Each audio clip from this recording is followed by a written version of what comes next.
Okay. ಮಾಡ್ತಾ ಮಾಡ್ತಾ ಏನಾಯ್ತು, ಮೇನ್ ಕ್ಯಾರೆಕ್ಟರ್ ನುಗ್ಬಿಟ್ಟೆ ಸರ್.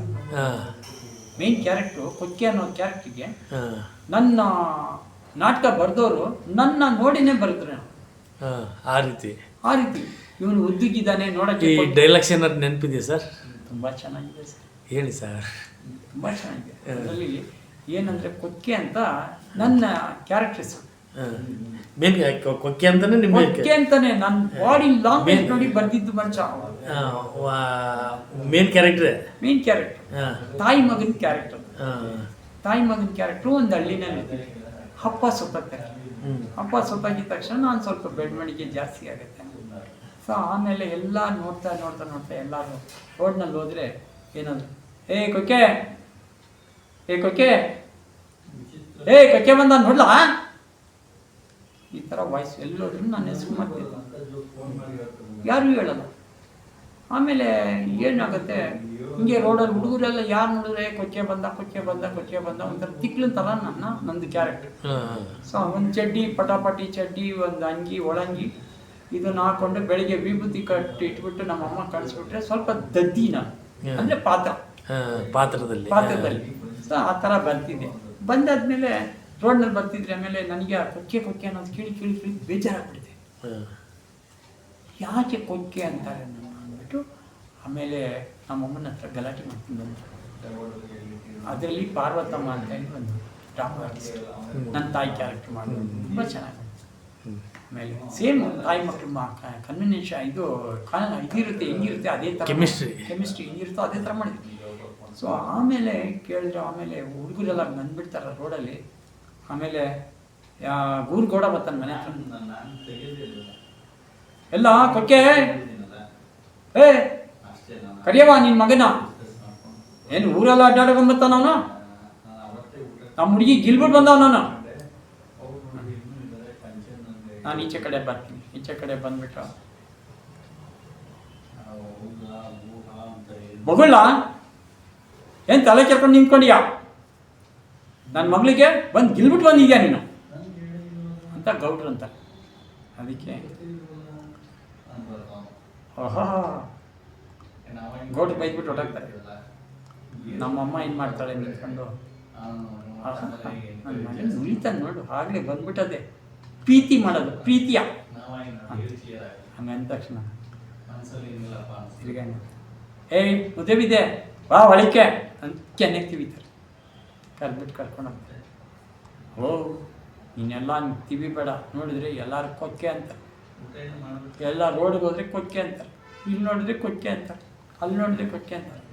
ಯಾಕವ ಈ ಕೊಕ್ಕೆ ಅಂತ ಹೆಸರು ಕರೀತಾರೆ ನನಗೆ ಹೆಸರೇ ಇಲ್ವಲ್ಲವ ಅಂತೇಳಿ.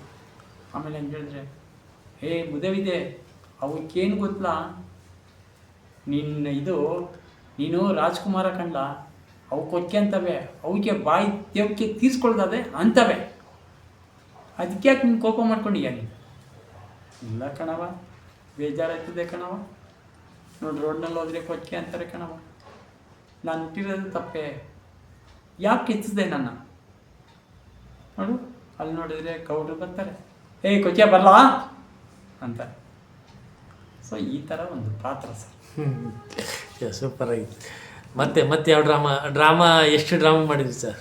ನಾನು ಜಾಸ್ತಿ ಡ್ರಾಮಾದಲ್ಲಿ ಎಷ್ಟು ಮಾಡಿದ್ದೆ, ಒಂದೆರಡು ಸುಮಾರು ಒಂದು 10-15 ಮಾಡ್ಕೊಂಡು ಸುಮ್ಮನೆ 10-15 ಮಾಡಿದ್ರ, ಮತ್ತೆ ಮಾಡಿ ಅದೇ ಸುಮಾರು. ನಾವು ಇವ್ರಂತೂ ತುಂಬಾ ಇದಾಗಿ ಹೋಗ್ಬಿಡ್ತಾರೆ ಕೆಲವರು, ಅದರಲ್ಲೇ ಜೀವನ. ಅಣ್ಣ ಅಂತೂ 150-120 ಡೈರೆಕ್ಷನ್ ಮಾಡ್ಕೊಂಡು ನಾಟಕ ಮಾಡೋರು. ನಿಮ್ಮ ಅಣ್ಣ ಅಂಗಿ ಬಟ್ಟೆ ಅಂತ, ಅದ್ರಲ್ಲಿ ಗೌಡ್ರ ಪಾತ್ರ ಮಾಡೋರು ಅಣ್ಣ. ಉದಯ ಕಲಾ ನಿಕೇತನಲ್ಲಿ ಇದ್ರಲ್ಲ, ಗೌಡ್ರ ಪಾತ್ರ ಮಾಡೋರು. ಸೊ ಆ ಥರ ಹಂಗೆ ಮಾಡ್ಕೊಂಡು ಬಂದೆ ಸರ್. ಆಮೇಲೆ ಕೆಲವುದ್ರಲ್ಲಿ ಆಮೇಲೆ ಪಡವರಳ್ಳಿ ಪಡ್ಡೆಗಳು ಅಂತ ಸೀರಿಯಲ್ ಮಾಡ್ತಿದ್ದೆ. ಅದರಲ್ಲಿ ಮಚ್ಕುಮಾರನ್ ಅಂತ ಒಂದು ಕ್ಯಾರೆಕ್ಟರ್, ಆನಂದ್ ತಮ್ಮ ಒಬ್ಬ ಕ್ಯಾರೆಕ್ಟರ್ ಮಾಡೋನು. ಆಮೇಲೆ ಇನ್ನೊಂದು ಜೊತೆ ಹುಡುಗರೆಲ್ಲ, ಅವರೆಲ್ಲ ಒಂಥರ ಈ ರೋಡ್ ಪಡ್ಡೆ ಹುಡುಗರು ಇರ್ತಾರೆ, ಹಂಗೆ ಬೀಡಿ ಸೇತ್ಕೊಂಡು ಹಳ್ಳಿಗಳ ಕಡೆ ಸುತ್ತೋದು, ಸುತ್ತ ನಿಕರ್ಗಳು ಹಾಕೊಂಡು ಚೆಟ್ಟ. ನಾನು ಪಂಚೆ ಗಿಂಚೆ ಕಟ್ಕೊಂಡು ಬಂದರೆ ಅಲ್ಲಿ ಮಂಚುರಾಮಣ್ಣನ ರೈಟ್ ಹ್ಯಾಂಡು ನಾನು, ಅಲ್ಲಲ್ಲ ಇದು ಸಾರಾಯಿ ರಾಮಣ್ಣನ ರೈಟ್ ಹ್ಯಾಂಡು ನಾನು. ಸಾರಾಯಿ ಕುಡಿತಾರೆ, ಕೊಡಲ್ಲ ದುಡ್ಡು, ಆ ದುಡ್ಡು ಕಲೆಕ್ಟ್ ಮಾಡೋಕ್ಕೆ ನಾನೊಬ್ಬ ಉಸುಲಿದಾರ. ಅಲ್ಲಿ ಏನು ಮಾಡ್ತೀನಿ, ಬೆಳಿಗ್ಗೆ ಬರ್ತಾ ಇರ್ತೀನಿ, ನಾನು ಮಗಳು ಎತ್ಕೊಂಡು ಬರ್ತಾ ಇರ್ಬೇಕಾದ್ರೆ ಬಂದು ಬೀಡಿ ತಗೊಳಕ್ಕೆ ಬರ್ತೀನಿ. ಅಂಗಡಿಯಲ್ಲಿ ಈ ಪಟ್ಟಿ ಅಂಗಡಿ ಇರ್ತವೆ ನೋಡಿ, ಅಲ್ಲಿ ತಗೊಳಕ್ಕೆ ಬರ್ತೀನಿ. ಈ ಲೈನ ಈ ಪಟ್ಟೆ ಹುಡುಗರು ಕೂತಿರ್ತಾರೆ. ಅದರಲ್ಲಿ ಆನಂದ್ ಒಬ್ಬ, ಆನಂದ್ ತಮ್ಮ ಒಬ್ಬ, ಅವನ ಹೆಸರು ಸುನೀನ ಏನೋ ಇದೆ, ಅವನ ಹೆಸರು ಸುನೀಲನ ಏನೋ, ಅವನು ಇವರೆಲ್ಲ ಕೂತಿರ್ತಾರೆ. ಇವನು ಆನಂದ, ಏನು ಮಂಜುಕುಮಾರಣ್ಣ ಬಂದ್ಬಿಟ್ಟಿದ್ಯಾ ಅಂತ ಹೇಳ್ತಾನೆ. ಅಂದರೆ ಅವನ ಪಾತ್ರ, ನನ್ನ ಪಾತ್ರ ಮಂಜುಕುಮಾರಣ್ಣನ ಪಾತ್ರ. ಏನಾಗಣ ನೀನು ಬೆಳಗ್ಗೆ ಬಂದ್ಬಿಟ್ಟಿದ್ಯಾ, ಏನು ಸಮಾಚಾರ? ಇಲ್ಲಪ್ಪ, ನನ್ನ ಮಗಳಿಗೆ ಏನೋ ಬಿಸ್ಕೆಟು ಚಾಕ್ಲೇಟ್ ತಿನ್ಬೇಕಲ್ಲೋ ಬಂದಿದ್ದೀನಿ ಎತ್ಕೊಂಡು. ಹಾಂ, ಟೀ ಕೊಡವಲ್ಲಿ ಅಂತ ನಾನು ಹೇಳ್ತೀನಿ. ಯಾರಿಗೆ ಕೊಡಲೆ ಟೀ ಅಂತಾಳೆ ಆ ಹುಡುಗಿ. ಅದಕ್ಕೇ ಇವನು ಮಾಸ್ಟ್ರು ಆನಂದ್ ಇತ್ಕೊಂಡು, ಯಾರಿಗೆ ಕೊಡ್ತೀಯ ಚೆಲ್ವಿ, ನನಗೇನೆ ಗೊತ್ತಾ ಅಂತ ಅವ್ರದ್ದೊಂದು ಕ್ಯಾರೆಕ್ಟರ್. ಆಮೇಲೆ ಇವಳು ಬರೋದಲ್ಲಿಗೆ ಡವ್ ಹೊಡಿಯೋಕ್ಕೆ ಟೀ ಅಂಗಡಿ ಹುಡುಗಿನ. ಸೊ ಈ ಥರ ಪಾತ್ರ ಇದು ಚೆನ್ನಾಗಿರೋದು, ತುಂಬ ಚೆನ್ನಾಗಿರೋದು. ಆಮೇಲೆ ಮಂಜುಕುಮಾರಣ್ಣ ಅಂತಂದು ತುಂಬ ಕ್ಯಾರೆಕ್ಟರ್ಗಳು ಮಾಡ್ಕೊಳ್ಳೋದು ಅದು. ಸೊ ಆ ಥರ ಎಲ್ಲ ಯಾವುದೇ ಸಿಗುತ್ತೋ ಮಾಡ್ತೀವಿ ಸರ್. ಈಗ ಏನಂದರೆ ಈಗ ಎಲ್ಲ ಹೊಸಬರು ಬಂದು ಸ್ವಲ್ಪ ನಾವು ಯಾರು ಅಂತಲೂ ಗೊತ್ತಿಲ್ಲ ಇವಾಗ ಆ ರೇಂಜಲ್ಲಿ. ಅಂದರೆ ಗೊತ್ತಿರೋರು ಹಿಡಿತಾರೆ ಒಂದೊಂದ್ಸತಿ. ಆಮೇಲೆ ಅದಾದಮೇಲೆ ಸಿನಿಮಾನಲ್ಲಿ ಸೀರಿಯಲ್ಗಳಾಯಿತು. ಲಾಸ್ಟ್ ನಾನು ಮಾಡಿದ್ದು ಕುಂಕುಮ ಭಾಗ್ಯ ಅಂತ, ಅದರಲ್ಲಿ ಒಂದು ಸೆಕ್ಯೂರಿಟಿ ಕ್ಯಾರೆಕ್ಟರ್ ಅದು ಮಾಡಿದೆ. ಸೆಕ್ಯೂರಿಟಿಗೆ ಇಡೀ ಮನೆದು ಟೀಮೇ ಗೊತ್ತಿರುತ್ತೆ. ಪೊಲೀಸ್ನವ್ರು ಎತ್ತಾಕೊಂಡು ಬೆಂಡೆತ್ತಿದ್ರೂ ಆ ಸೆಕ್ಯೂರಿಟಿ ಬಾಯಿ ಬಿಡ್ದಾನ. ಸೊ ಆ ಥರ ಇದರಲ್ಲಿ ಇದೆ ಕ್ಯಾರೆಕ್ಟರ್. ಹಾಂ, ಸೊ ಆ ಥರ ಚೆನ್ನಾಗಿತ್ತು. ಅದನ್ನು ಮೈಕೋ ಮಂಜು ಮಾಡಿದರು ನನ್ನ ಜೊತೆಯಲ್ಲಿ, ಮೈಕೋ ಮಂಜು. ಆಮೇಲೆ ನಮ್ಮ ಇವರು ಯಾರದು, ಶ್ರೀನಿವಾಸು ಕುಳ್ಳೇನರಿ ಅಂತ, ಶ್ರೀನಿವಾಸ್ ಪ್ರಭು, ಅವ್ರ ಜೊತೆನೂ ಮಾಡಿದ್ದೀನಿ. ಅದರಲ್ಲಿ ಒಂದು ಕ್ಲಾಸ್ಮೇಟ್ ಅಂತ ಒಂದು ಸೀರಿಯಲ್ ಬರ್ತಿತ್ತು ಫಸ್ಟು. ಅದರಲ್ಲಿ ಒಬ್ಬ ಡಾಕ್ಟ್ರು ನಾನು, ಅವ್ರಿಗೆ ತಲೆಯಲ್ಲಿ ಬ್ಲಡ್ ಕಟ್ಕೊಂಡ್ಬಿಟ್ಟು ತೋರ್ಸೋಕೆ ಬಂದಿರ್ತಾರೆ. ಆ ಡಾಕ್ಟ್ರ್ ಕ್ಯಾರೆಕ್ಟರ್ ನಾನೇ ಮಾಡಿದೆ. ಆಮೇಲೆ ಸುಮಾರು ಪಾತ್ರಗಳು ಮಾಡ್ಕೊಂಡು ಬಂದೆ ಸರ್ ಸಿನಿಮಾನಲ್ಲೂ. ಅಂದರೆ ಜಾಸ್ತಿ ಹೈಲೈಟ್ ಆಗಿದ್ದಂದರೆ ಯೋಧ ಸಿನಿಮಾ, ದರ್ಶನ್. ಅದರಲ್ಲಿ ನಿಮಗೆ ಹೆಸರು ಬಂತು ಸ್ವಲ್ಪ. ಒಳ್ಳೆ ಪೊಲೀಸ್ ಆಫೀಸರಪ್ಪ ಇವನು, ನೋಡಿದರೆ ಸ್ವಲ್ಪ ಜನ ಏನು ಮಾಡಿದ್ರು, ಇವ್ನು ನೋಡಿದ್ರೆ ಮೇಕಪ್ ಹಾಕಿ ನೋಡಿದ್ರೆ ಎಲ್ಲ ಒಳ್ಳೆ ಕಿಶೋರ್ ಥರ ಕಾಣ್ತಾನೆ ಕಣೇನು ಅಂತ ಇದ್ದಿತ್ತು. ಆಮೇಲೆ ಸ್ವಲ್ಪ ಇದರಲ್ಲೆಲ್ಲ ನಾಟಕದ ಥರ ನಾನು ಅವ್ರನ್ನ ಅದೇ ಥರ ನಾನು ಇದು ನೋಡಿದ್ರೆ ಕೂದಲೆಲ್ಲ ಹಂಗೆ ಇದೆ ತಲೆನಾಡಿ, ಆ ಮೀಸೆ ಗೀಸೆಲ್ಲ ಹಂಗೆ ಬಿಟ್ಕೊಂಡು ಕೆಲವು ನಾಟಕಗಳು ಮಾಡೋಕ್ಕೆ ಸ್ಟಾರ್ಟ್ ಮಾಡಿದೆ ಸದ್ಯದಲ್ಲಿ, ಪೊಲೀಸ್ ಆಫೀಸರ್ ಕ್ಯಾರೆಕ್ಟರ್ಗಳು ಅಂಥದ್ದು. ಸೊ ಇವಾಗ ಯಾವ್ದು ಸಿಗುತ್ತಾ ಮಾಡ್ಕೊಂಡು ಹೋಗ್ತಾ ಇದ್ದೀನಿ ಸರ್. ಜೀವನ ನಡೀತಾ ಇದೆ, ದೇವ್ರು ಚೆನ್ನಾಗಿಟ್ಟಿದ್ದಾನೆ. ಇವಾಗ ಏನು ಪ್ರಾಬ್ಲಮ್ ಇಲ್ಲ. ಈಗ ಇರೋದ್ರಲ್ಲಿ ಭಗವಂತ ಕೊಟ್ಟಿದ್ದಾನೆ. ಕರೀತಾರೆ ಸ್ಪೋರ್ಟ್ಸ್ ಮ್ಯಾನ್ ಅಂತ, ಅಲ್ಲಿ ಸನ್ಮಾನಗಳು ಮಾಡ್ತಾರೆ. ಆಮೇಲೆ ಆ್ಯಕ್ಟ್ರುಗಳು ಇದು ಮಾಡ್ತಾರೆ. ಆಮೇಲೆ ಇನ್ನೊಂದು ಏನಂದರೆ ಅದ್ರ ಜೊತೆಯಲ್ಲಿ ಸಂಗೀತ ಸೇವಾ ಸಾಗರ ಅಂತ ಒಂದು ಯೂನಿಟ್ ಮಾಡ್ಕೊಂಡಿದ್ದೀನಿ ನಾನು, ನನ್ನ ಫ್ರೆಂಡೆಲ್ಲ. ಅದರಲ್ಲಿ ಏನಂದರೆ ಒಂದು 120-130 ಜನ ಇದ್ದಾರೆ ಸರ್ ಮೆಂಬರ್ಸ್ಗಳು. ಒಳ್ಳೊಳ್ಳೆ ಮೆಂಬರ್, ಲಾರಿಯಲ್ಲಿ ಇದು ಅಡ್ವೊಕೇಟ್ಗಳು ಬಂದು ಆಡ್ತಾರೆ. ಆಮೇಲೆ ಪೊಲೀಸ್ ಟೀಮ್ ಒಂದು ಬರುತ್ತೆ, ಅದರಲ್ಲಿ ಒಂದು 10-12 ಜನ ಪೊಲೀಸ್ ಟೀಮ್ ಇದ್ದಾರೆ. ಎಲ್ಲ ಥರ ಜನಕ್ಕೆ ಇದು ಏನಕ್ಕೆ ಮಾಡಿದ್ವಿ ಅಂದರೆ, ನಾನು ನನ್ನ ಫ್ರೆಂಡು ಸೇರಿಕೊಂಡು ಈ ವಯಸ್ಸಾದ್ಮೇಲೆ ಮನೇಲೇ ಕೂತ್ಕೊಂಡು ರಿಟೈರ್ಡ್ ಆದಮೇಲೆ ಒಂಥರ ಇದಾಗ್ಬಿಡ್ತಾರಲ್ಲ ಸರ್. ಸೊ ಅದೇ ಅಂಥವ್ರಿಗೆ ಏನಾದರೂ ಒಂದು ವೇದಿಕೆ ಕೊಡ್ಬೇಕಂದ್ಬಿಟ್ಟು ಸಂಗೀತ ಸೇವಾ ಸಾಗರ ಅಂತ ಮಾಡಿದ್ವಿ ಸರ್. ಸೊ ಅದರಲ್ಲಿ ಏನಂದರೆ ನಾವು ಇಷ್ಟಂತ ದುಡ್ಡು ತೊಗೊಳ್ತೀವಿ. ಇವಾಗ 2 ಹಾಡು ಆಡ್ತಾರೆ, 2 ಹಾಡಿಗೆ ಇಷ್ಟು ದುಡ್ಡು. ಆಮೇಲೆ ಮಧ್ಯಾಹ್ನ ಊಟ ಇರುತ್ತೆ, ಸಾಯಂಕಾಲ ಕಾಫಿ ಇರುತ್ತೆ, ಸ್ನ್ಯಾಕ್ಸ್ ಇರುತ್ತೆ. ಆಮೇಲೆ ನೆನಪಿನ ಕಾಣಿಕೆ ಅಂತ ಕೊಡ್ತೀವಿ. ಸೊ ಅದಾದ ನಂತರ ಫೋಟೋ ವಿಡಿಯೋಗಳು ಕಳಿಸ್ತೀವಿ ಅವ್ರ ಮನೆಗೆ, ಅವ್ರ ಮೊಬೈಲ್ಗೆ ಎಲ್ಲರದ್ದು ನಂಬರ್ ತಗೊಂಡು. ಸೊ ಇದು ಒಂದು ಸಂಗೀತ ಸಾಗರ, ಸಂಗೀತ ಸೇವಾ ಸಾಗರ. ನೀವು ಸಂಗೀತ ಸೇವಾ ಸಾಗರ ಇದನ್ನ ಎಲ್ಲಿ ನಡೆಸ್ತೀರಾ ಸರ್? ಸರ್ ನಮ್ಗೆ ಎಲ್ಲಾರು ಒಂದು ಹಾಲ್ ತಗೊಂಡು ನಡೆಸ್ತೀವಿ. ನೀವು ತಗೊಂತೀರಾ ಹಾಲು? ಹೌದೌದು. ಆಮೇಲೆ ಗೆಸ್ಟ್ಗಳು ಬರ್ತಾರೆ, ಗೆಸ್ಟ್ಗಳ ಹತ್ರ ನಾವು ಒಂದೊಂದು ಮೆಂಬರ್ ಅಂತ ಆಬಿಗ್ ಆರ್ಡರ್, ಹೌದೌದು, ಏನು ಆಡ್ಬೇಕಂತ ಆಡೋರಿಗೆ ವೇದಿಕೆ ಕೊಡೋದು ಕೆಲಸ. ಹೌದು. ಸೊ ಆ ಥರ ಇದ್ದು ಹಿಡಿದು ನಾನು ಬಾಲಾಜಿ ಗಣೇಶನ್ ಅಂತ ಇದ್ದಾನೆ. ಸೊ ಅವನ ಹತ್ರ ನಾನು ಇದನ್ನ ಎಷ್ಟು ವರ್ಷದಿಂದ ನಡೆಸ್ತಾ ಇದ್ದೀರಿ ಸರ್? ಇವಾಗ ಒಂದು 6 ವರ್ಷ ನಡೆಸ್ತಿದ್ದೀನಿ. 6 ವರ್ಷದಿಂದ ನಡೆಸ್ತಾ ಇದ್ದೀನಿ. ನಿಮಗೆ ಈಗ ಏನಂದ್ರೆ ನಾನು ಸ್ವಲ್ಪ ಬ್ಯುಸಿ ಆದೆ ಸರ್. ಬ್ಯುಸಿ ಏನಕ್ಕಾದ್ರೆ ನಾನು ಸ್ಪೋರ್ಟ್ಸ್ ಕಡೆ ಗಮನ ಕೊಟ್ಟೆ. ಅವನಿಗೆ ಇವಾಗ ಗಾಣ ಹಾಕೊಂಡಿದ್ದಾನೆ ಎಣ್ಣೆ ಗಾಣ ತೆಗೆಯೋದು. ಅವರು ಒಂದು 12 ಫಸ್ಟ್ ಒಂದೇ ಮಿಷಿನಲ್ಲಿದ್ದರು, ಇವಾಗ ಒಂದು 5-6 ಗಾಣ ಹಾಕೊಂಡಿದ್ದಾರೆ. ಆಮೇಲೆ ಒಂದು 10-12 ಜನ ಕೆಲಸದವ್ರು ಇಟ್ಕೊಂಡಿದ್ದಾರೆ, ಫುಲ್ ಕೆಲಸದಲ್ಲಿದ್ದಾರೆ. ಸೊ ಈ ನಡುವೆ ಈ ಜನವರಿಯಿಂದ ಯಾವುದು ಫಂಕ್ಷನ್ ಮಾಡಿಲ್ಲ. ಅದಕ್ಕೂ ಮುಂಚೆ ಮಾಡಿದ್ದೆಲ್ಲ ಯೂಟ್ಯೂಬ್ನಲ್ಲಿ ಅಪ್ಲೋಡ್ ಮಾಡಿದ್ದೀವಿ. ಇವು ಸಂಗೀತ ಸೇವಾ ಸಾಗರ ಅಂತ ಇದು ಮಾಡಿದರೆ ಅದರಲ್ಲಿ ಫಸ್ಟ್ ನಾನು ಆಡಿರೋ ಹಾಡೇ ಬರುತ್ತೆ. ಪರ್ಟಿಕ್ಯುಲರ್ ರಾಜ್ಕುಮಾರ್ ಹಾಡು ಕಂಪಲ್ಸರಿ ಆಗ್ತೀನಿ ಸರ್. ನಿನ್ನಂಥ ಹಪ್ಪ ಇಲ್ಲ ಆ ಸಾಂಗಿಗೆ ಪಾತ್ರನೂ ಮಾಡಿ ನಾನೇ ಆಡ್ತೀನಿ ಸರ್. ಸರ್, ಈಗ ನಾವು ನಿಮ್ಮನ್ನ ಯಾವ ಹೆಸರಿಂದ ಕರಿಬೇಕು ಅದನ್ನು ಹೇಳಿ. ನಿಮ್ಮ ಹೆಸರಿನ ಸರ್, ನನ್ನ ಹೆಸರು ಬಂದು ಕುಮಾರಾಚಾರ್ ಅಂತ. ಹಾಂ ಸರ್. ಇಲ್ಲಿ ಇಂಡಸ್ಟ್ರಿನಲ್ಲಿ ರಾಜು ಅಂತ ಕರೆದು ಅದನ್ನು ರಾಜ್ಕುಮಾರ್ ಆಚಾರ್ ಆಗಿದ್ದೀವಿ. ಹಾಂ ಸರ್. ಸೊ ಅದ ನಂತರ ನಾನು ತಮಿಳ್ನಲ್ಲೂ ಕಲಾವಿದನಾಗಿ ಪಾತ್ರ ಮಾಡ್ತೀನಿ. ಸೊ ಅಲ್ಲಿ ರಾಜ್ಕಾಂತ್ ಮಾಡಿದ್ದಾರೆ ನನ್ನ ಹೆಸರು. ರಾಜ್ಕಾಂತ್ ರಾಜ್ಕಾಂತ್ ತಮಿಳಲ್ಲೂ ಮಾಡ್ತಾರೆ ಸರ್. ತಮಿಳಲ್ಲೂ ಮಾಡಿದ್ದೀನಿ ಸರ್. ಅಲ್ಲಿ ಏನು ಧಾರಾವಾಹಿನ ಸಿನಿಮಾನ? ಸಿನಿಮಾ ಸರ್, ಧಾರಾವಾಹಿ ಅಲ್ಲ, ಬರೀ ಸಿನಿಮಾ. ಅಂದ್ರೆ ಧಾರಾವಾಹಿ ಮಾಡಿದ್ದೀನಿ, ಒಂದು ಧಾರಾವಾಹಿ ಮಾಡಿದ್ದೀನಿ. ಅದು ಚಿನ್ನಾತೆರೆ ಸಿನಿಮಾ ಅಂತ ಬರ್ತಿತ್ತದು. ಸೊ ಚಿನ್ನಾತೆರೆ ಸಿನಿಮಾನಲ್ಲಿ ಸಣ್ಣ ಪುಟ್ಟ ಪಾತ್ರ, ಈ ಮದುವೆ ಗಂಡುಗೆ ಬ್ರೋಕರ್ ತರ ಪಾತ್ರಗಳು, ಅಂತ ಪಾತ್ರಗಳು ಮಾಡ್ಕೊಂಡು ಹೋಗ್ತಿದೆ. ಅದು ಶೂಟಿಂಗ್ ಎಲ್ಲ ಇಲ್ಲೇ ನಡೀತಿತ್ತು, ಬೆಂಗಳೂರಿನಲ್ಲಿ ನಡೀತಿತ್ತು. ಚಿನ್ನಾತೆರೆ ಸಿನಿಮಾ ಅಂತ ಕಲಾಂಜಿ ಟಿವಿಯಲ್ಲಿ ಬರ್ತಿತ್ತು ಅದು.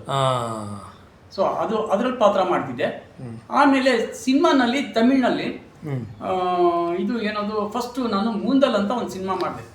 ಆ ವಿಲನ್ ಕ್ಯಾರೆಕ್ಟರ್ ಅದರಲ್ಲಿ. ಸೊ ಫೈಟ್ ಮಾಡೋದು ಇದೆಲ್ಲ ಆಯಿತು.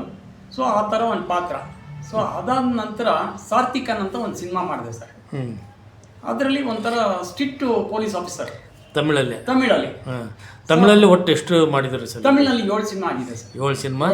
ಧಾರಾವಾಹಿ ಒಂದೇನೆ. ಸೊ ಅದಾದ್ಮೇಲೆ ನೆಕ್ಸ್ಟು ಇನ್ನೊಂದು ಬಂದ್ಬಿಟ್ಟು ಏನದು ತಂಗೈ ಪರ್ವೆ ಅಂತ ಹೇಳಿ ಅದೊಂದು ಸಿನಿಮಾ ಮಾಡಿದೆ. ತಂಗೈ ಪರ್ವೆ ಅಂತ.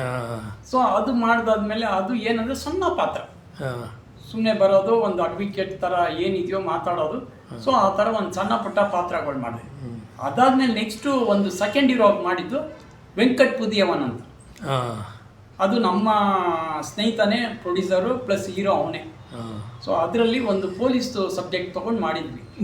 ಸೊ ಅದರಲ್ಲಿ ಏನಂದರೆ ಸ್ಟೋರಿ, ಒಂದು ಅರ್ಧ ಸ್ಟೋರಿ ಎಲ್ಲ ನಾನೇ ಫೀಡ್ ಮಾಡಿಕೊಂಡು, ಒಬ್ಬ ಸರ್ಕಲ್ ಇನ್ಸ್ಪೆಕ್ಟ್ರು ಏರಿಯಾಗೆ ಬಂದರೆ ಏನಾಗುತ್ತೆ, ಯಾವ ಥರ ಆಗುತ್ತೆ ಅಂತ ಹೇಳಿ ನಾನೇ ಒಂದು ಡೈರೆಕ್ಟ್ರಿಗೆ ಇದ್ಕೊಟ್ಟು ಸೊ ಒಂದು ಸಿನಿಮಾ ಮಾಡಿದ್ವಿ. ಅದರಲ್ಲಿ ನಾನು CBI ಆಫೀಸರ್. ಸೊ ಅವನ ಕೈಲಿ ಆಗ್ತಿರೋ ಅಂಥ ಇದನ್ನ ಕೆಲಸನ ನಾನು CBIಯಿಂದ ಒಳಗಡೆ ಬಂದು ಅದನ್ನು ನಾನು ಕೆಲಸ ಸ್ಟಾರ್ಟ್ ಮಾಡ್ತೀನಿ. ಅದರ ಪಾತ್ರ ಹೆಂಗಿದೆ ಅಂದರೆ, ಸೊ ಇವಾಗ ನಾನು ಬಂದು ಡ್ಯೂಟಿಗೆ ಜಾಯ್ನ್ ಆಗಿಬಿಡ್ತೀನಿ. ಸೊ ಜಾಯ್ನ್ ಆಗಿದ್ದ ಕೂಡಲೇ ಬಂದು ನಮ್ಮ ಸೀನಿಯರ್ ಆಫೀಸರ್ನ ನೋಡ್ಕೊಂಡು ಹೊರಟೋಗ್ತೀನಿ. ಸೊ ನೆಕ್ಸ್ಟ್ ಸೀನ್ ತೆಗೆದ್ರೆ ನಾನು ರೋಡಲ್ಲಿ ಹೋಗೋ ಹುಚ್ಚ. ಅಂದರೆ ಇವ್ರನ್ನೆಲ್ಲ ಇಳಿಬೇಕಲ್ಲ ಸರ್ ನಾನು. ಸೊ ಈ ಥರ ಅಂದರೆ ಹುಚ್ಚಿನ ಕ್ಯಾರೆಕ್ಟ್ರು, ಅದು ತುಂಬ ಚೆನ್ನಾಗಿದೆ ಸರ್. ಆಮೇಲೆ ಇವ್ರು ಎಲ್ಲೆಲ್ಲಿ ಹೋಗ್ತಾರೆ, ಯಾರು ನಿಲ್ತಾರೆ ಎಲ್ಲ ಇವನಿಗೆ ಹೀರೋ ಆದವನಿಗೆ, ಮೇನ್ ಹೀರೋ ಆದವನಿಗೆ ಅವನಿಗೆ ನಾನು ಇನ್ಫಾರ್ಮೇಷನ್ ಕೊಡೋ ಅಂತ ಇದು ಕ್ಯಾರೆಕ್ಟ್ರು. ಸೊ ಅದಾದ ನಂತರ ಹಂಗೆ ಹೋಗ್ತಾ ಇರುತ್ತೆ ನನ್ನ ಕ್ಯಾರೆಕ್ಟ್ರು. ಅದರಲ್ಲಿ ಏನಂದರೆ ಇಟ್ಸ್ ಅ ಡಿಫ್ರೆಂಟ್ ಕ್ಯಾರೆಕ್ಟರ್ ಮಾತ್ರ ಇಸ್ ಅ ವಂಡರ್ಫುಲ್. ಬಟ್ ಏನಂದರೆ ಸಿನಿಮಾ ತುಂಬ ಚೆನ್ನಾಗಿ ಬಂತು ಸರ್.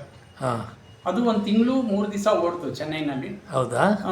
ಪರವಾಗಿಲ್ಲ ಸರ್, ಪರವಾಗಿಲ್ಲ. ಬಟ್ ಇವಾಗ ಒಂದು ಸಣ್ಣದಾಗಿ ಎದ್ದೇಳ್ತಾ ಇದೆ ಸರ್. ಆಮೇಲೆ ನೆಕ್ಸ್ಟ್ ನಿಮಗೆ ಸೆಕೆಂಡ್ ಹೀರೋ ಮಾಡಿದ್ರಿ, ಅದೇ ಥರ ಅವಕಾಶಗಳು ಬರಲಿಲ್ಲ ಸರ್, ಬರಲಿಲ್ಲ. ಬಟ್ ಏನಂದ್ರೆ ಅದರಲ್ಲಿ ಫೈಟ್ ಎಲ್ಲ ಇತ್ತು, ನಂದು ಒಂದು ಸಣ್ಣ ಫೈಟ್ ಇತ್ತು. ಅಂದ್ರೆ ಹೀರೋಗಳನ್ನ ಇದು ಮಾಡೋದು. ಬಟ್ ಏನಂದ್ರೆ ಡೈರೆಕ್ಟ್ ಸ್ವಲ್ಪ ಅಲ್ಲಿ ಚೇಂಜಸ್ ಕೊಟ್ಟು, ರೀಸನ್ ಏನಂದ್ರೆ ನನಗೆ ಕೊಟ್ಬಿಟ್ಟ ಅಂದ್ರೆ ಹೀರೋದು ಡೌನ್ ಆಗುತ್ತೆ ಅಂತ. ಏನಂದ್ರೆ ಅಯ್ಯಪ್ಪ ಏನ್ ಮಾಡಿದ್ರು ಅಂದ್ರೆ ಒಂದು ಫೈಟ್ ಇಟ್ರು. ಆ ಫೈಟ್ ಅಲ್ಲಿ ಏನಾಯ್ತು ಅಂದ್ರೆ ಒಂದೇ ಟೇಕ್ ಓಕೆ ಮಾಡ್ತು. ಯಾಕಂದ್ರೆ ನಾನು ಹಿರಿಯೋದು ಹೇಳ್ಬೇಕಂದ್ರೆ ಮಾರ್ಷಲ್ ಆರ್ಟ್ ಇದ್ರೋ ನಾನು ಒಂದೇ ಟೇಕಲ್ಲಿ ಓಕೆ ಆಯ್ತು. ಇವನ್ ಸ್ಪೀಡು ಆ ಸ್ಪೀಡ್ಗೂ ಮ್ಯಾಚ್ ಆಗಲ್ಲ ಅಂತೇಳಿ ಅದು ಸ್ವಲ್ಪ ಸಣ್ಣದಾಗಿ ತೋರಿಸಿದ್ರು ಅಷ್ಟೇ. ಸೊ ಆ ತರ ಮಾಡಿದ್ರೆ ಕ್ಯಾರೆಕ್ಟರ್ ಇದು ತುಂಬಾ ಫಸ್ಟ್ ಇಂದ ಲಾಸ್ಟ್ ಗಂಟೆ ಕ್ಯಾರಿ ಆಗುತ್ತೆ ಸರ್. ಆಮೇಲೆ ಆ ಸಿನಿಮಾನಲ್ಲಿ ಯಾರ್ಯಾರು ಏನೇನು ಮಾಡ್ತಾರೆ, ಒಬ್ಬ ಡಾಕ್ಟ್ರು ಎಂತ ಕೆಲಸ ಮಾಡ್ತಾನೆ, ಆ ಹೆಣ್ಮಕ್ಳನ್ನ ಹಿಡಿಯೋದಾಗ್ಲಿ, ಮತ್ತೆ ಒಳಗಡೆ ಏನೇನು ಇದಾಗತ್ತೆ, ಏನೋ ಆಚೆ ಕಡೆ ಏನೇನು ನಡೆಯುತ್ತೆ ಅದನ್ನೆಲ್ಲ ಒಂಥರ ನೀಟಾಗಿ ಸೆರೆ ಹಿಡಿದಿದ್ದಾರೆ ಸರ್. ತುಂಬಾ ಚೆನ್ನಾಗಿ ಬಂದಿದೆ ಅದು. ಆಮೇಲೆ ಅದೊಂದು ಪೊಲೀಸ್ ಆಫೀಸರ್ ಎಷ್ಟು ತೊಂದರೆ ಕೊಡ್ತಾರೆ ದೊಡ್ಡವರು, ಪೊಲೀಸ್ ಡಿಪಾರ್ಟ್ಮೆಂಟ್ ಅವ್ರಿಗೆ. ಸೊ ಆ ತರ ಒಂದು ಸಬ್ಜೆಕ್ಟು. ಆಮೇಲೆ ಅದರಲ್ಲಿ ಇನ್ನೊಂದು ನನಗೆ ತುಂಬ ಖುಷಿ ಆಗಿದೆ ಏನಂದರೆ ಇವ್ರನ್ನ ಈ ವಿಲನ್ಗಳು ಇರ್ತಾರೆ ನೋಡಿ, ಅವ್ರನ್ನ ಯಾವ ಥರ ಕ್ಯಾಚ್ ಮಾಡೋದು ಅದು ನಾನೇ ಕ್ರಿಯೇಟ್ ಮಾಡ್ಕೊಂಡೆ ಆ ಸೀನ್ನ. ಡೈರೆಕ್ಟ್ರು ನನಗೆ ಫುಲ್ಲು ಫ್ರೀನೆಸ್ ಕೊಟ್ಟರು. ಸೊ ನಾನೇ ಕ್ಯಾರೆಕ್ಟರ್ನ ಅದನ್ನ ಇದು ಮಾಡ್ಕೊಂಡೆ, ಈ ಥರ ಹುಚ್ಚಾಡ್ತೀನಿ, ಈ ಥರ ಹಿಂಗಿರುತ್ತೆ. ಅವ್ರೇನು ತುಂಬ ಖುಷಿ ಬಿದ್ದರು. ಇದು ಡೈರೆಕ್ಟ್ರು ಬಂದು ಜಯಂತ್ ಅಂತ, ಮಾಸ್ಟರ್ ಜಯಂತ್ ಅಂತ ಅವ್ರ ಹೆಸರು. ಅವರು ಸ್ಟೆಂಟ್ ಮ್ಯಾನ್ ಆಗಿ ಅಲ್ಲಿ ಕೆಲಸ ಮಾಡ್ತಾ ಇದ್ರು. ಸೊ ಇವಾಗ ಈ ಸಿನಿಮಾ ಅವರಿಗೆ ಸಿನಿಮಾ ಡೈರೆಕ್ಷನ್ ಮಾಡ್ತಾರೆ ಸರ್. ಇವಾಗ ನೆಕ್ಸ್ಟ್ ಸಿನಿಮಾಗೂ ಕರೆದಿದ್ದಾರೆ ನನ್ನ. ಹೌದಾ? ನೆಕ್ಸ್ಟ್ ಸಿನಿಮಾಗೆ ಒಂದು ಆಫರ್ ಇದೆ. ಹೌದು, ಯಾಕಂದ್ರೆ ವಿಮಲ್ ಅಂತ ಹೇಳಿ ಒಬ್ಬ ಹೀರೋ ಇದ್ದಾನೆ, ಒಂದು 4-5 ಸಿನಿಮಾ ಮಾಡಿದ್ದಾನೆ. ಅವ್ರು ಇದರಲ್ಲಿ ಇನ್ನೊಂದು ಪ್ರಾಜೆಕ್ಟ್ ನಡೆಯುತ್ತಾ ಇದ್ದಾರೆ. ಇನ್ನೊಂದು ಸಿನಿಮಾ ರಿಲೀಸಿಗಿದೆ ಇವಾಗ. ಅದ್ರಲ್ಲಿ ಮಿಲಿಟರಿ ಆಫೀಸರ್ ಆಗಿ ಕ್ಯಾರೆಕ್ಟ್ ಮಾಡಿದ್ದೀನಿ. ಈಗ ರಿಲೀಜಿಗಿರೋ ಫಿಲಿಮಲ್ಲಿ ನೀವು ಮಿಲಿಟರಿ ಆಫೀಸರ್. ಅದು ಇವಾಗ ವೇಟಿಂಗ್ ಲಿಸ್ಟ್ ಅಲ್ಲಿ ಇದೆ. ಅದು ಹೋದ ತಿಂಗಳು, ಇನ್ನೊಂದು ತಿಂಗಳಲ್ಲಿ ಇಲ್ಲ ಅಂದ್ರೆ ಬರೋ ತಿಂಗಳಲ್ಲಿ ಬಂದ್ಬಿಡ್ಬೋದು. ಸೊ ಅದು ಮಾಡಿ ತುಂಬಾ ದಿನ ಆಯ್ತು. ಸೊ ಇವಾಗ ಟ್ರೈ ಮಾಡ್ತಾ ಇದ್ದೀನಿ ಸರ್ ಇನ್ನು. ಆಮೇಲೆ ಕನ್ನಡದಲ್ಲೂ ಸಣ್ಣ ಪುಟ್ಟ ಮಾಡ್ಕೊಂಡು ಬರ್ತಾ ಇದ್ದೀನಿ. ಕನ್ನಡದಲ್ಲಿ ಏನಂದ್ರೆ ನಾನು ಶಂಕರ್ನಾಗಿರ್ಬೇಕಾದ್ರೆ 86ನಲ್ಲಿ ನಾನು ಎಂಟ್ರಿ ಆದೆ ಸರ್, ಚೈಲ್ಡ್ ಆರ್ಟಿಸ್ಟ್ ಆಗಿ. ಹೌದಾ? 86ನಲ್ಲಿ ಎಂಟ್ರಿ ಆದೆ ನಾನು. ಯಾವ ಫಿಲಿಮ್ ಸರ್? ಸಂಸಾರದ ಗುಟ್ಟು ಅಂತ. ಅದರಲ್ಲಿ ಶಂಕರ್ನಾಗು, ಮಹಾಲಕ್ಷ್ಮಿ, ಮತ್ತೆ ಇವರು ಮುಖ್ಯಮಂತ್ರಿ ಚಂದ್ರು, ಶಿವರಾಮ, ಮತ್ತೆ ವಿಶ್ವವಿಜೇತ್, ಆಮೇಲೆ ಸುಂದರ್ ರಾಜು, ಇವ್ರನ್ನೇ ಇಟ್ಕೊಂಡು ಒಂದು ಮನೆ ಒಳಗಡೆ ನಡೆಯೋಂಥದ್ದು ಕತೆ. ಅದು ಆ್ಯಕ್ಚುಲಿ ಹೇಳ್ಬೇಕಂದ್ರೆ ಅದು ತಮಿಳ್ ಸಿನಿಮಾನ ಈ ಕಡೆ ಡಬ್ ಮಾಡಿ ಒಂದು ಸಿನಿಮಾ ಮಾಡಿದಂಥ ಸಿನಿಮಾ ಅದು. ಅದರಲ್ಲಿ ಒಂದು ಪುಟ್ಟ ಪಾತ್ರ. ಆವಾಗಲೇ ನಾನು ಕನ್ನಡದಲ್ಲಿ ಆವಾಗಲೇ ಸಣ್ಣ ಚೈಲ್ಡಿಸ್ಟ್ ಆಗಿ ನಾನು ಎಂಟ್ರಿ ಕೊಟ್ಟೆ, ಯಾವುದು ಕನ್ನಡ ಸಿನಿಮಾಗೆ. ಸೊ ಅಲ್ಲಿಂದ ಮಾಡ್ಕೊಂಡು ಬಂದೆ. ಆಮೇಲೆ ಸಿನಿಮಾಗಳು ಸಿಗ್ತಿರ್ಲಿಲ್ಲ ನನಗೆ. ಸೊ ಏನಪ್ಪ ಮಾಡೋದು, ಹಿಂಗೆ ಆಗೋಯ್ತಲ್ಲ ಅನ್ನೋ. ಅಣ್ಣ ಏನು ಮಾಡಿದ್ರು, ಅಪ್ಪ ನಮ್ಮ ಇದು ನೋಡಿದರೆ ಯಾರು ಕೊಡಲ್ಲ ಕಣೋ, ನೀನು ಕೆಲಸ ನೀನು ನೋಡ್ಕೊ. ಸೊ ಈ ಥರ ಮಾಡಿದ್ರು. ಸಿನಿಮಾ ಇಂಡಸ್ಟ್ರಿನಲ್ಲಿ ಹಂಗೆ ಏನು ಮಾಡಿ ಆಮೇಲೆ ತಿರ್ಗಿ ಕೆಲಸ ಮಾಡಿಕೊಂಡು ಸ್ಪೋರ್ಟ್ಸ್ ಮಾಡ್ಕೊಂಡು ಏನು ಬೇಕು ಬೇರೆ ಏನಾದ್ರು ಮಾಡ್ಕೊಂಡು ಬರ್ತಾ ಇದ್ದೆ. ಸೊ ಅವಾಗಲೇ ನಾನು 86ನಲ್ಲೂ ಸ್ಪೋರ್ಟ್ಸ್ ಜಾಯ್ನ್ ಆಗಿದ್ದೆ, ಆ ಚಿಕ್ಕ ಏಜ್ನಲ್ಲೂ. ಅಲ್ಲಿಂದ ಸ್ಪೋರ್ಟ್ಸು ಮಾಡ್ಕೊಂಡು ಬಂದೆ.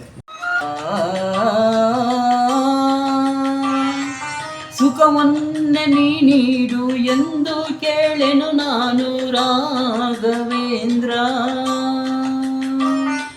ಮುನ್ನ ಮಾಡಿದ ಪಾಪ ಯಾರಾತ ತನ ಗಂಟು ನೀ ಹೇಳು ರಾಘವೇಂದ್ರ. ಎಲ್ಲಿದ್ದರೇನು ನಾ, ಹೇಗಿದ್ದರೇನು ನಾ ರಾಘವೇಂದ್ರ. ನಿನ್ನಲ್ಲಿ ಶರಣಾಗಿ ನಿನ್ನಲ್ಲಿ ಉಸಿರಾಗಿ ಬಾಳಿದರೆ ಸಾಕು ರಾಘವೇಂದ್ರ. ಹಾಲಲ್ಲಾದರೂ ಹಾಕು, ನೀರಲ್ಲಾದರೂ ಹಾಕು ರಾಘವೇಂದ್ರ. ಹಾಲಲ್ಲಿ ಕೆನೆಯಾಗಿ, ನೀರಲ್ಲಿ ಮೀನಾಗಿ ಆಯಾಗಿರುವೆ ರಾಘವೇಂದ್ರ. ಹಾಲಲ್ಲಾದರೂ ಹಾಕು, ನೀರಲ್ಲಾದರೂ ಹಾಕು ರಾಘವೇಂದ್ರ. ಹಾಲಲ್ಲಿ ಕೆನೆಯಾಗಿ, ನೀರಲ್ಲಿ ಮೀನಾಗಿ ಆಯಾಗಿರುವೆ ರಾಘವೇಂದ್ರ. ಹಾಲಲ್ಲಾದರೂ ಹಾಕು, ನೀರಲ್ಲಾದರೂ ಹಾಕು ರಾಘವೇಂದ್ರ.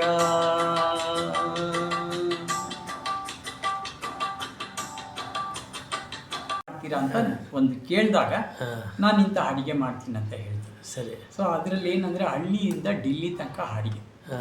ಹಳ್ಳಿದೇನು ಅಡಿಗೆ, ಅದು ಆ ಕಾನ್ಸೆಪ್ಟ್ ನಿಮ್ಮ ತಲೆಗೆ ಹೆಂಗ್ ಬಂತು? ಅದು ಮಾಡ್ತಾ ಅಮ್ಮನ ಜೋಡಿ ನಾನು ಕೆಲಸ ಮಾಡ್ತಿದ್ದೆ. ನಮ್ಮ ತಾಯಿ ಇರ್ಬೇಕಾದ್ರೆ ತಾಯಿನಲ್ಲಿ ಅಣ್ಣನೂ ಕೆಲಸ ಮಾಡೋದು, ನಾನು ತಮ್ಮನೂ ಕೆಲಸ ಮಾಡ್ತಿದ್ದೆ ಅಡಿಗೆ ಮನೆಯಲ್ಲಿ. ಯಾಕೆ ನಮ್ಮ ಮನೆಯಲ್ಲಿ ಹೆಣ್ಮಕ್ಳು ಕಮ್ಮಿ. ಅದಕ್ಕೆ ಅಮ್ಮ ಏನ್ ಮಾಡೋರು, ನಮ್ಮನ್ನೆಲ್ಲ ಒಂದು ಕೆಲ್ಸಕ್ಕೆ ತಗೊಂಡ್ಬಿಡೋರು, ಹೆಲ್ಪರ್ ತರ. ಒಬ್ಬ ಅಲ್ಲಿ ಚಟ್ನಿ ರುಬ್ಬೋದು, ಖಾರ ರುಬ್ಬೋದು, ಒಬ್ಬ ಇದು ತರಕಾರಿ ಬಿಡಿಸ್ಕೊಡೋದು, ಸೊ ಮನೆ ಒರೆಸೋನೊಬ್ಬ. ಸೊ ಈ ಥರ ಅಮ್ಮ ನಮ್ಮ ಮನೆಯಲ್ಲಿ ಯಾರು ಆಚೆ ಕಡೆ ಬಿಡ್ತಿರ್ಲಿಲ್ಲ. ಅವರು ಎಲ್ಲ ಒಬ್ಬೊಬ್ರಿಗೆ ಕೆಲಸ ಕೊಡೋದು. ದೊಡ್ಡಣ್ಣ ಪಾತ್ರೆ ತೊಳೆಯೋನು, ಆಮೇಲೆ ಏನಾದ್ರು ಇದ್ರೆ ಅಡುಗೆ ಮಾಡೋನು ಅಮ್ಮನ ಜೊತೆಯಲ್ಲಿ. ಸೊ ಎಲ್ಲ ಕಷ್ಟ ಬಿದ್ದು ಮಾಡೋರು. ಅದ್ರ ಜೊತೆಯಲ್ಲಿ ನಾನು ಅವ್ರ ಜೊತೆ ಸೇರ್ಕೊಂಡು ಇವತ್ತು ಎಲ್ಲ ಥರ ಅಡುಗೆ ಕಲಿತೆ. ಆಮೇಲೆ ಮಾಡ್ತಾ ಅಮ್ಮನ ಹತ್ರ ಕಲಿತಿದ್ದು ಹಳ್ಳಿ ಅಡುಗೆ ಅಂದರೆ ಮುದ್ದೆ, ಸಾರು, ಸೊಪ್ಪಿನ ಸಾರು, ಈ ಥರ ಅನ್ನ, ಈ ಥರ. ಆಮೇಲೆ ಸ್ವಲ್ಪ ಸಿಟಿ ಲಿಮಿಟ್ಸ್ಗೆ ಬಂದಾಗ ಆಮೇಲೆ ನಾಷ್ಟ ಅನ್ನೋದೊಂದು ಇರುತ್ತೆ. ಬೆಳಿಗ್ಗೆ ಹೊತ್ತು ಉಪ್ಪಿಟ್ಟು, ಚಪಾತಿ, ಆಮೇಲೆ ಕೇಸರಿ ಬಾತು, ಆಮೇಲೆ ವಾಂಗಿಬಾತು, ಆಮೇಲೆ ಇದು ಏನೋ ಚಟ್ನಿ ಪುಡಿ ರೈಸ್ ಅಂತ ಮಾಡ್ತಾರೆ ಇವಾಗೆಲ್ಲನೂ, ಅದು ಮಾವಿನಕಾಯಿ ರೈಸು, ಆಮೇಲೆ ನಲ್ಲಿಕಾಯಿ ರೈಸು. ಸೊ ಈ ಥರ ವೆರೈಟಿ ಅದರಲ್ಲೇ. ಆಮೇಲೆ ಅಲ್ಲಿಂದ ಈ ನಮ್ಮ ಇದಾದರೆ ಇನ್ನು ಹುಬ್ಳಿ ಧಾರವಾಡ ಕಡೆ ರೊಟ್ಟಿ ಬಡಿಯೋದು, ಅದು ಅದರಲ್ಲಿ ಚಟ್ನಿ ಪುಡಿ, ಹುಚ್ಚಲ್ ಚಟ್ನಿ, ಆಮೇಲೆ ಶೇಂಗಾ ಚಟ್ನಿ, ಆಮೇಲೆ ಶೇಂಗಾ ಚಟ್ನಿ ಆದಮೇಲೆ ಆಮೇಲೆ ಬೆಳ್ಳುಳ್ಳಿ ಚಟ್ನಿ, ಆಮೇಲೆ ಇದು ಏನು ಹುಚ್ಚಲ್ ಚಟ್ನಿ, ಇದು ಹುಚ್ಚಲ್ ಕಾರೆಲ್ ಅಂತ ಮಾಡ್ತಾರೆ. ಸೊ ಅದು ಆಮೇಲೆ ರಾಗಿ ತೆನೆಯಿಂದ ಚಟ್ನಿ ಮಾಡ್ತಾರೆ, ರಾಗಿ ತೆನೆ ಹಿಂಗೆ ಅಂದ್ಬಿಟ್ಟು ಅದ್ರಲ್ಲಿ ಚಟ್ನಿ ಮಾಡ್ತಾರೆ. ಸೊ ಆ ಥರ. ಆಮೇಲೆ ಪುಟಾಣಿ ಚಟ್ನಿ. ಸೊ ಯಾವ್ಯಾವ ಥರ ಚಟ್ನಿ ಇದೆಯೋ ಆ ಚಟ್ನಿ ಎಲ್ಲ ಮಾಡ್ತೀನಿ. ಸೊ ಅದಾದ ನಂತರ ಸಿಟಿ ಲಿಮಿಟ್ಸ್ಗೆ ಈ ಥರ. ಆಮೇಲೆ ಈ ಡೆಲ್ಲಿ ಕಡೆ ಮಾಡ್ತಾರಲ್ವ ಈ ಗೋಬಿ ಮಂಚೂರಿ, ಆಮೇಲೆ ಇದು ಏನೋ ಪಾವ್ ಬ್ರೆಡ್ಡು, ಆಮೇಲೆ ಬನ್ ಮಸಾಲ. ಸೊ ಈ ಥರ ಆ ಕಡೆದು ಅಲ್ಲೂ ರೊಟ್ಟಿ ಇದೆಲ್ಲ ಮಾಡ್ತಾರೆ. ಆಮೇಲೆ ದೊಡ್ಡ ಮೆಣಸಿನ್ಕಾಯಿ ಅಲ್ಲಿ ಏನಂತ ದೊಡ್ಡ ಮೆಣಸಿನ್ಕಾಯಿ ಚಟ್ನಿ ಅಂತಾರೆ ಇಲ್ಲಿ ನಮ್ಮಲ್ಲಿ. ಅಲ್ಲಿ ಏನಂತಾರೆ ಕ್ಯಾಪ್ಸಿಕಮ್ ಚಟ್ನಿ ಅಂತಾರೆ. ಇಲ್ಲ ಅಂದರೆ ದೊಣಗಾಯಿ ಹೌದು ಹೌದು ದೊಣಗಾಯಿ ಪಲ್ಯ. ಆಮೇಲೆ ಆ ಥರ ಒಂದಿದು ಎಲ್ಲ ಥರ ನನಗೇನೇನು ಅಡುಗೆ ಬರುತ್ತೋ ಅದೆಲ್ಲ ಮಾಡ್ತೀನಿ. ಅದನ್ನ ಏನು ಇದು ಮಾಡಿದ್ರಾ ಅಥವಾ ಏನು ಮಾಡಿದ್ದೀನಿ ನಾನು ಮಾಡ್ತೀರಾ? ಸರಿ, ಅದು ಪ್ರೋಗ್ರಾಮ್ ಏನಾದ್ರು ಮಾಡಿದ್ರಾ ಅದಕ್ಕೆ ಸಂಬಂಧಪಟ್ಟ ಪ್ರೋಗ್ರಾಮು? ನನ್ನ ಕಾರಂತಂಜ ಅಂತ ಇದ್ರು ಅಂತ ಹೇಳಿ. ಯಾರು ಕಾರಂತಜ್ಜ? ಅವರು ಹೋಟ್ಲ್ನಲ್ಲಿ ಮ್ಯಾನೇಜ್ಮೆಂಟ್, ಈ ಅಡುಗೆಗೇನೆ ಹೆಡ್ ಕುಕ್. ಅವ್ರ ಹತ್ರ ನಾನು ಹೋಗ್ತಿದ್ದೆ ಅವಾಗ ಅವ್ರು ಅಡುಗೆ ಮಾಡ್ತಾರೆ ಕಾನ್ಸೆಪ್ಟ್ ತೊಗೊಳ್ತಿದ್ದೆ.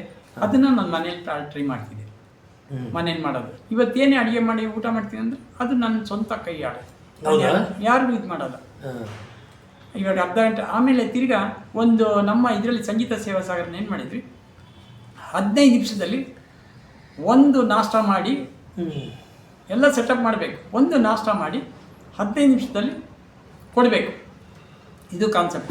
ನಾವು ಒಂದೊಂದು ಈ ಥರ ಎಲ್ಲ ಗೇಮ್ಗಳು ಮಾಡಿದ್ರಿ ನೀವು? ಮಾಡಿದ್ವಿ ಸಂಗೀತ ಸೇವಾ ಸಾಗರದಲ್ಲಿ ಯೂನಿಟಲ್ಲಿ. ಸೊ ಅಲ್ಲಿ ಏನಂದರೆ ಅಲ್ಲೂ ಮಾಡ್ತಿದ್ವಿ, ಅಲ್ಲಿ 10 ನಿಮಿಷ. ಆಮೇಲೆ 15 ನಿಮಿಷದೊಳಗಡೆ ಒಂದು ನಾಷ್ಟ ಮಾಡಿ ನೀವು ಕೊಡಬೇಕಂದ್ರೆ ಏನು ಕೊಡೋಕ್ಕಾಗತ್ತೆ ಸರ್?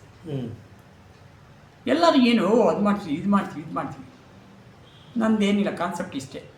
ಹೋಗಿದ್ದು ಅವಲಕ್ಕಿ ತೊಗೊಂಡೋಗಿದ್ದೆ, ಅವಲಕ್ಕಿ ಒಂದು ಕಡೆಗೆ ಹಾಕ್ತೆ, ಅದು ಪಿನ್ ಹಿಂಗೆ ಹೊಡೆದಿದ್ದ ಕೂಡಲೇ ಅವಲಕ್ಕಿ ಹಾಕಿದೆ, ಅದರಲ್ಲಿ ನೆನೀತಾಯಿತು. ಅಷ್ಟರಲ್ಲಿ ಏನು ಬೇಕೋ ಚಕ ಚಕ ಚಕ ಅಂತ ಕೊತ್ತಂಬರಿ, ಕರಿಬೇವು, ಈರುಳ್ಳಿ ಎಲ್ಲ ಸಣ್ಣದಾಗಿ ಹಚ್ಚಿದ್ದು. ಲಾಸ್ಟಲ್ಲಿ ಅದಷ್ಟಲ್ಲಿ ನೆನೀತು, ಹಿಂಗೆ ಎತ್ತಿ ಅದು ಹಾಕಿದ್ದು, ಸ್ವಲ್ಪ ಉಪ್ಪು, ಮೆಣಸು, ಜೀರಿಗೆ ಪುಡಿ ಎಲ್ಲ ಹಾಕಿ ಹಿಂಗೆ ತಿರುಗಿಸಿದ್ದು ನೀಟಾಗಿ. ಒಂದು ಚಟ್ನಿ ಮಿಕ್ಸಿಗೆ ಹಾಕಿದ್ದು, ಚಟ್ನಿ ಗಿರ್ರ ಅಂತ ಹಾಕಿಸಿದ್ದು, ಎಷ್ಟು ಬೇಕು ಅಷ್ಟೊತ್ತು ಇದನ್ನ ಹಾಕಿ ಒಂದು ತಟ್ಟೆಗೆ ಹಾಕ್ಬಿಟ್ಟು ಇಮಿಡಿಯೇಟ್ ಅದನ್ನು ಹಾಕಿ ಒಂದು ಚಟ್ನಿ ಕೊಟ್ಟಿದ್ದು, ಮುಗೀತು. ಇದು 15 ನಿಮಿಷದ ನಾಷ್ಟ. ಸೊ ಈ ಥರ ಕಾನ್ಸೆಪ್ಟ್ಗಳಿಗೆ 15 ನಿಮಿಷದಲ್ಲಿ ಒಂದು ನಾಷ್ಟ ಆಗಬೇಕು ಅಷ್ಟು. ಸೊ ಈ ಥರ. ಆಮೇಲೆ ಕೆಲವೆಲ್ಲನೂ ಇವಾಗ ಕೇಸರಿ ಬಾತು, ಖಾರ ಬಾತು ಅದು ಹೆಂಗೆ ಮಾಡೋದು? ಸೊ ಅದು 2 ನಿಮಿಷ. ಇಷ್ಟು ಟೈಮ್ ಕೊಡ್ತಾರೆ, ಅಷ್ಟು ಟೈಮ್ನಲ್ಲಿ ನಾವು ಮಾಡಿ ಮುಗಿಸ್ಬೇಕು. ಈಗ ಸಂಗೀತ ಸೇವಾ ಸಾಗರ ಅದು ಹಾಡಿಂದು ಅಂದ್ರೆ ಅಲ್ಲೇನೆ ಪಕ್ಕದಲ್ಲಿ ಇದು ಆಕ್ಟಿವಿಟೀಸ್ ಕೆಲವು ಕಡೆ ಮಾಡೋರು. ಇದು ಸಂಗೀತ ಸೇವಾ ಸಾಗರ ಹಾಡಿಂದು, ಅದು ನಮ್ದದು ಯೂನಿಟ್ ಸಂಗೀತ ಸೇವಾ ಸಾಗರ. ಬಟ್ ಈ ಕಾನ್ಸೆಪ್ಟ್ ಅಲ್ಲೇ ಪಕ್ಕದಲ್ಲೇ ನಡೆಯೋದು, ಇದು ಅಲ್ಲೇ ಪಕ್ಕದಲ್ಲಿ ಬೇರೆ. ಸೊ ಹಂಗೆ ಆ ಇದರಲ್ಲಿ ನಾನು ಈ ಕಾನ್ಸೆಪ್ಟ್ ಎಲ್ಲೆಲ್ಲಿ ಏನೇನು ಪಾರ್ಟಿಸಿಪೇಟ್ ಮಾಡೋಕೆ ಜಾಗ ಸಿಗುತ್ತೆ ಆ ಜಾಗದಲ್ಲೆಲ್ಲ ನೋಡ್ತೀನಿ. ಈಗಲೂ ಯಾವ್ದು ಇದಿಲ್ಲ, ಈಗ ಉತ್ಸಾಹ ಏನಿಲ್ಲ. ಕಲಿಯೋಕ್ಕೆ ನನಗೆ ಸರ್ ಇವತ್ತಿನ ನನಗೆ ಏಜು ನಮ್ಗೆ ಬೇಡ ಸರ್, ಏಜ್ ಬೇಡ. ಮಕ್ಕಳಲ್ಲಿ ಇರೋಣ. ಯಾಕಂದರೆ ಈಗಿಂದು 101 ತಲೆನ ತುಂಬ್ಕೊಳ್ತೀವಿ, ಬೇಡ ನಮಗೆ ತುಂಬ್ಕೊಳ್ಳೋದು. ನಗ್ನಗ್ತಾ ಇದು ಬಿಡೋಣ. ಮೂಲೆಯಲ್ಲಿ ಮುಸ್ಕಾಕೊಂಡು ಕೂತ್ಕೊಂಡ್ರೆ 300 ನೋವಂತೆ ಸರ್, ಅದು ಬೇಡ ನಮಗೆ. ನಗ್ನಗ್ತಾ ಇರೋಣ, ಎಲ್ಲ ಥರದಿಂದ ಖುಷಿಯಾಗಿರೋಣ. ಆಮೇಲೆ ನಮ್ಮ ಕಡೆ ಒಳ್ಳೇದು ಮಾಡೋಕ್ಕಾಗದಿರೋ ಚಿಂತಿಲ್ಲ, ಕೆಟ್ಟದಂತೂ ಮಾಡೋದು ಬೇಡ. ಇವಾಗ ನಾವು ಇದುವರೆಗೂ ನಾನು ಬೆಳ್ಕೊಂಬಂದಿರೋದು ನನ್ನ ಜೀವನ ಹೇಳ್ಬೇಕಂದ್ರೆ ಸರ್, ನಾನಾಯಿತು, ನನ್ನ ಮನೆ ಆಯಿತು, ನನ್ನ ಪಕ್ಕದ ರೋಡಲ್ಲಿ, ನಾನು ಈ ಮನೆ ರೋಡಲ್ಲಿ ಇಂಥವ್ರ ಮಗ ಅಂತ ನನಗೆ ಯಾರಿಗೂ ಗೊತ್ತಿಲ್ಲ. ನಮ್ಮ ಅಣ್ಣ ತಂದಿರೋ ಅಷ್ಟೇ.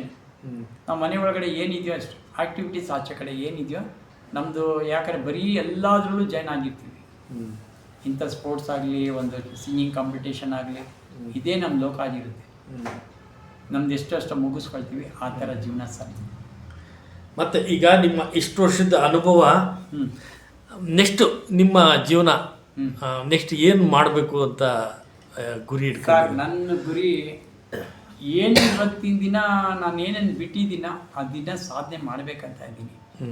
ನನಗೆ ಸಿನಿಮಾ ರಂಗದಲ್ಲಿ ಏನಂತ ಇನ್ನೊಂದು ಹೇಳ್ಬೇಕಂದ್ರೆ, ನನಗೆ ಯಾವ ಥರ ನಾನು ಹೀರೋ ಸೂಪರ್ ಸ್ಟಾರ್ ಆಗಬೇಕು ಹಂಗಾಗಬೇಕನ್ನೋದು ನಾನು ಕನಸು ಕಟ್ಟಿಲ್ಲ, ನಾನು ಕಾಣತ್ತೂ ಇಲ್ಲ. ನನಗೆಲ್ಲೋ ಒಂದು ಒಳ್ಳೆ ಕಲಾವಿದ ಅಂದರೆ ಸಾಕು ಸರ್, ಒಂದು ಸಣ್ಣ ಕಲಾವಿದ. ಬಟ್ ಇವತ್ತು ಪ್ರಯತ್ನಕ್ಕೆ ನನಗೆಲ್ಲೂ ಯಾರು ಕೊಡ್ತಾ ಇಲ್ಲ ಸರ್. ಯಾಕಂದರೆ ಇವತ್ತೆಲ್ಲ ಹೊಸ ಜನ ಬಂದುಬಿಟ್ಟಿದ್ದಾರೆ. ಆ ಹೊಸ ಜನ ಬಂದಿರೋದಕ್ಕೆ ಏನಂದರೆ ಕೆಲವರು ಆಳುಗಳು ಇಲ್ಲ. ಈಗ ಅವ್ರಿದ್ದಿದ್ರೆ ಇಂಥವ್ರು ಪಾತ್ರ ಮಾಡಿರೋರು ಇಂಥವ್ರು ಅಂತ ಗುರುತಿಸ್ತಾರೆ. ಈಗ ಹೊಸ ಜನ ಬಂದರೆ ಏನಾಗುತ್ತೆ, ಏನು ಅವರಿಗೆ ಯಾವ ರೀತಿನಲ್ಲೂ ಇದಿಲ್ಲ. ಇನ್ನೊಂದೇನೆಂದರೆ ಕೆಲವ್ದು ಹೇಳ್ಬೇಕಂದ್ರೆ ಕೆಲವು ಕಡೆ ಅವರಿಗೆ ಒಂದು ಹಾವಭಾವನೆ ಇರಲ್ಲ ಸರ್ ಆ್ಯಕ್ಟಿಂಗ್ನಲ್ಲಿ. ನಮ್ಮಲ್ಲಿ ನಾವು ಮಾಡುವಾಗ ಸರಿಯಾಗಿ ಅದಕ್ಕೆ ಭಾವನೆ ಬರಲಿಲ್ಲ ಅಂದರೆ ಕಪಾಳ ಕೊಡಿಯೋರು, ಡೈರೆಕ್ಟ್ಗಳು ಕಪಾಳ ಕೊಡಿಯೋರು. ಇದೇ ನಮ್ಮ ಓಂ ಪ್ರಕಾಶ್ ಹೇಳ್ತೀವಿ, ಅವರು ಕೋತಿ ಸರಿಯಾಗಿ ಮಾಡಲೇ ಅನ್ನೋರು ಹಂಗೆ. ಅದೆಲ್ಲ ನಮಗೆ ಆಶೀರ್ವಾದ ಸರ್. ಆಮೇಲೆ ಆಮೇಲೆ ಗಲಾಟೆ ಅಂತ ಒಂದು ಸಿನಿಮಾ ಮಾಡಿದೆ ಸರ್. ಆ ಗಲಾಟೆ ಸಿನಿಮಾನಲ್ಲಿ ನಮ್ಮ MD ಶ್ರೀಧರ್ ಡೈರೆಕ್ಷನ್, ಪೋಖ್ರಿ ಅಂತ ಸಿನಿಮಾ ಮಾಡಿದ್ರಲ್ಲ ಅವರೇ ಡೈರೆಕ್ಷನ್. ಅವರು ಬರೆದ್ಬಿಟ್ಟು ಅವ್ರು ಎಷ್ಟು ಚೆನ್ನಾಗಿ ನನ್ನ ಹತ್ರ ಕೆಲಸ ತಗೊಳ್ತಿದ್ರು ಗೊತ್ತಾ ಸರ್. ಅಪ್ಪಾಜಿ ಅದು ಬೇಡ ಕಣೋ, ಇನ್ನೊಂದು ಸತಿ ಮಾಡೋ, ತುಂಬ ಚೆನ್ನಾಗಿ ಮಾಡ್ತಿದ್ದೆ, ಬೈತಿರ್ಲಿಲ್ಲ ಮನುಷ್ಯ MD ಶ್ರೀಧರ್. ಆಮೇಲೆ ಶಶಾಂಕು, ಮುಗ್ಗಿನ ಮನಸ್ಸು ಶಶಾಂಕು, ಅವರು ಅಷ್ಟೇ, ಅಣ್ಣಯ್ಯ ಸ್ವಲ್ಪ ಇನ್ನೂ ಒಳಗಡೆ ತೊಗೊಳ್ಳೋ. ಕೆಲವರಲ್ಲಿ ಹಂಗೆ ಹೇಳಲ್ಲ, ಕೆಲವ್ರು ನನಗೆ ಹೊಡೆದೇ ಬಿಡ್ತಾರೆ. ಸೊ ಅದು ಏನು ಗೊತ್ತಾ ಸರ್, ಜೀವನದಲ್ಲಿ ಕಲಿಯೋಂಥ ತುಂಬ ಇರ್ತವೆ. ಇವಾಗ ಭಾವ ಇಲ್ಲ, ಏನೋ ಒಂದು ಹೇಳ್ತಾರೆ, ಡೈಲಾಗ್ ಬಿಟ್ಕೊಟ್ಟಿರ್ತಾರೆ. ಅಂದರೆ ಒಳ್ಳೆಯ ಕಲಾವಿದರು ಇದ್ದಾರೆ ಈಗ, ಇಲ್ಲ ಅಂತ ನಾನು ಹೇಳ್ತಾ ಇಲ್ಲ, ಒಳ್ಳೊಳ್ಳೆ ಜನ ಇದ್ದಾರೆ, ಒಳ್ಳೆ ಕಲಾವಿದರು.